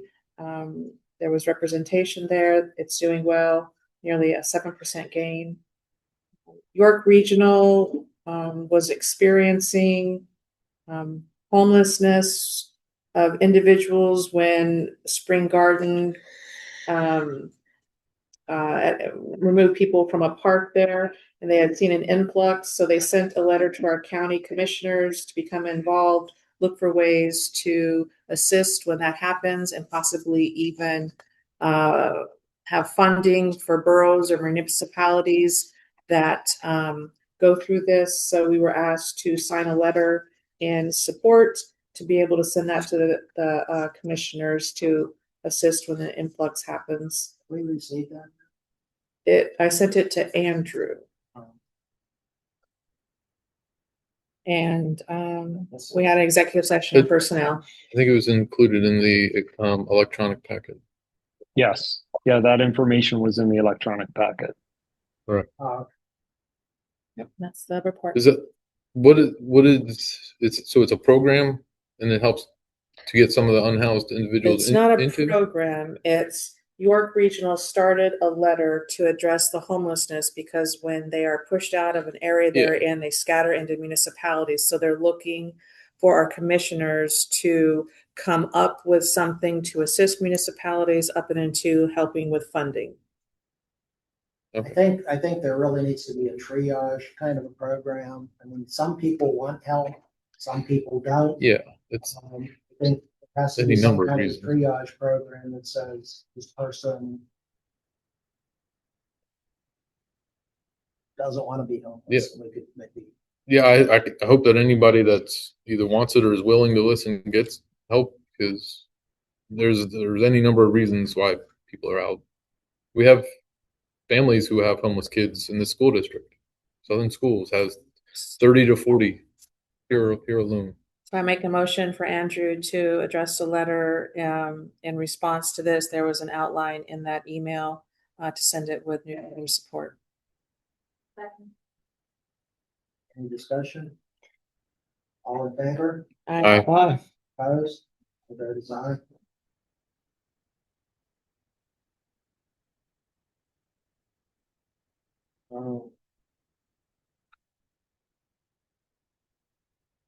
Did we have a police injury?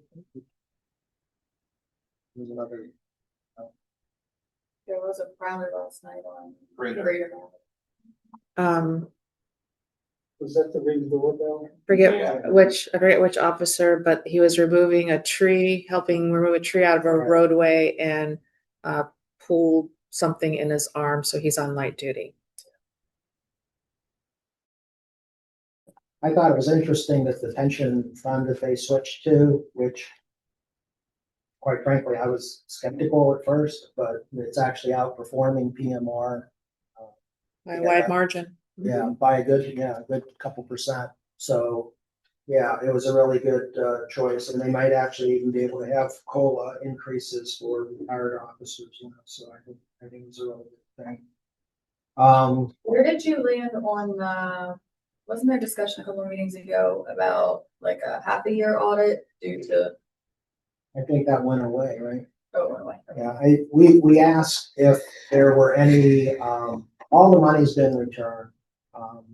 They were in the wrong accounts, but and Gail Prego was very helpful with our new accountant. Our new accountant is very comfortable in saying that she doesn't feel there was any fraud or anything. It was just not proper procedures. So I think we're good. Do we have a count on how much that audit or additional work cost? To do an audit? Yeah.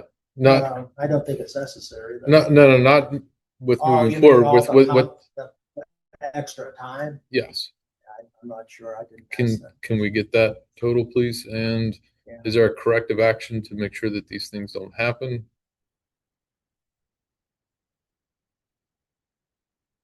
I'd already requested an outline in any transition going forward. What do you mean by outline and transition? Not leaving it wide open to the two people that are coming on and leaving it up to them to get up and trained. There needs to be an outline followed that they will we'll be together X amount of days, X amount of time Oh, yeah. until Okay.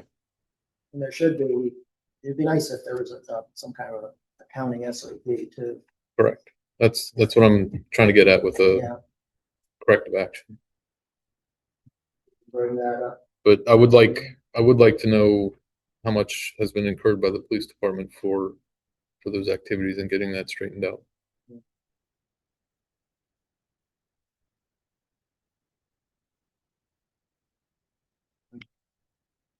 Thank you. All right. Engineering report, does anyone have any questions? Water system?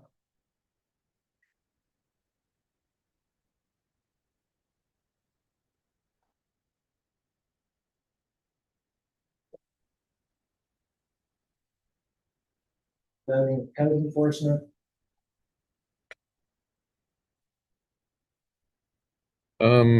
Andrew, I'm gonna send you a follow-up email. I went for a walk yesterday. I'm not gonna say where just because I don't want to give the location away. But I'll send you a follow-up email just looking for some additional information because I don't know if it's still a pending case or if there's additional accumulation. Understood. Thank you. Recreation? As mentioned in Andrew's informational packet, with the way meetings fell, we don't have any information, and it is 9:35. So if anybody has any questions, please feel free to ask or email. I would like to make a request that I'm not challenging the parade being canceled, but now is the time of the excitement of our 250th anniversary and everything and the events going on, and delaying that until September. I think that is kind of went by the wayside. And You mean as far as doing it on Labor Day? yeah, and people are finishing up vacations. They're going to be gone. I think the appropriate thing would have been to reschedule it for the following Saturday, which we had 81 degrees the following Saturday. We don't ever know what the weather's going to be, but I understand and agree that it was called 2 days before, so there is a 15-day outlook. So absolutely could have seen. I'm never going to trust more than 24 to 48 hours. So to my 15 days is, go ahead. To my understanding, there's not a rain date. I think going forward that there should be a rain date set for the following week so that if there is something like this due to heat, that people have spent time, money, things that maybe they can't return, things that maybe are going to go bad, taking the time off, whatever it is. There was I know a lot of people that put time into it, and putting it off for months might negate everything that they've done and putting it off by 7 days. That's fair. Yeah, I will say that Rachel, Andy, and myself, we talked, I think, starting Monday, maybe Tuesday, and we made the decision to make a final decision Thursday morning, lunchtime, in an effort to give people at least some notice. With the forecast, had held steady with the feels like temperature of 100 at around 4 o'clock on Saturday afternoon. I don't trust any forecast for any kind of real rain. It's not going to tell you what it's going to rain in 15 days. Well, I do agree with her. Erica's got a point. What about a rain date like the Lions have for fireworks, and then say you do the next Saturday, and then it's going to be 100 again? Then no, I agree with that. I think that's a fair point. It wouldn't have been 15 days. It would have only been 7. So I'm just giving you an example that the rain goes out. Rain dates are always a good idea. Yeah, no, I don't disagree. It's like in rec that starts a stretch camp. Yeah. For lots of people, and I picked up our grandchild, and everybody seemed to be having a great time. Yeah, it has been a hot one, and Rachel's been managing that with water and icy pops or little treats for the kids. So yeah, that sounds right. So if anybody else has any other questions, comments, concerns, or whatever, you can let me know. If there's any committee reports. On the committees, are we gonna do a committee for the banners, the veterans banners? Yeah, what did we do with that last time? Well, we voted to take it over from Heritage, Correct. so I don't know. Yeah. I'm a planner and we all do a lot of things, so I would love to be on the committee, but I would like to get something established. Yeah. So would I. Just so we can We have, get the ball rolling. we have another person that wants to. If you want to reach out to them because they kind of started, I think they should have a hand in it. If you want extra help, I'm more than happy to do something, but I don't want to make too many people. I'll reach out to them and then, yeah, that's. But yeah, they should have a stake in it as the people who started that. Yes. Public comment? I may have a question. Oh, I'm sorry. No, it's okay. I was looking at the leaf collection, the Borough drop-off facility. There was a thing in our packet about having an ordinance amending free such. So in that, it says they're gonna have a facility, I guess, where we can drop off our waste. That's what I was asking about, the concrete bins in the gravel area by the community center. So, yeah, you have to separate, because in the rules, it says to separate the leaf from tree branches and such, and they're going to put it into the house. Makes sense. What about when they're dropping it all off? They just bring it all in a pickup truck and sweep it right off?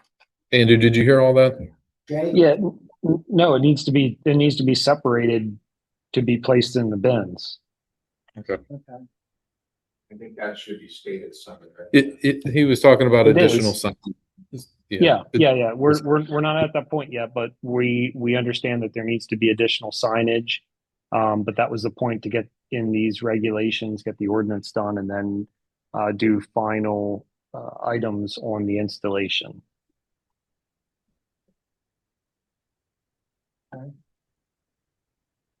Yes, ma'am. I just wanted to thank everybody for their time and their effort. Thank you for coming out. Half of your community has left because the drama has ended, and you are still here and taking care of the community with police We appreciate it. and garbage and police. We appreciate it, even though it's not that. Thank you. Appreciate it. And next time you should all bring fidget spinners so that. I'd make too much noise. I'd be dropping them. Well, you can have some. Bye. Nope. Okay.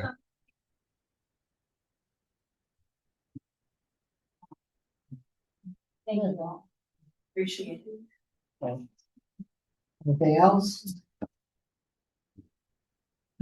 So I want to say at the end, just to say that thank you for hearing me and my comments here for the SYC Youth Club. I just want to say I appreciate all that you do, from volunteer to volunteer. I know that things get rough no matter what side you're on. I just want to say I appreciate what you do here for, regardless of what your opinions are. So I just want to say thank you very much. Let me know if I need to go back to the next one. I just want to say, Andy, appreciate it. Thanks to all of you. Happy. Thank you. Thank you. Thank you. Anything else? Oh, I do have a question. Okay. Did we hear back from York Water on anything? Is that just good to go? I think if we're being quiet about it, and it'll automatically renew it, so I think we're hoping that it'll just automatically renew without any additional funding required. I think that's our best course of action. That is correct. We have not received a response, but we provided the notification that we would like the agreement to auto renew with the current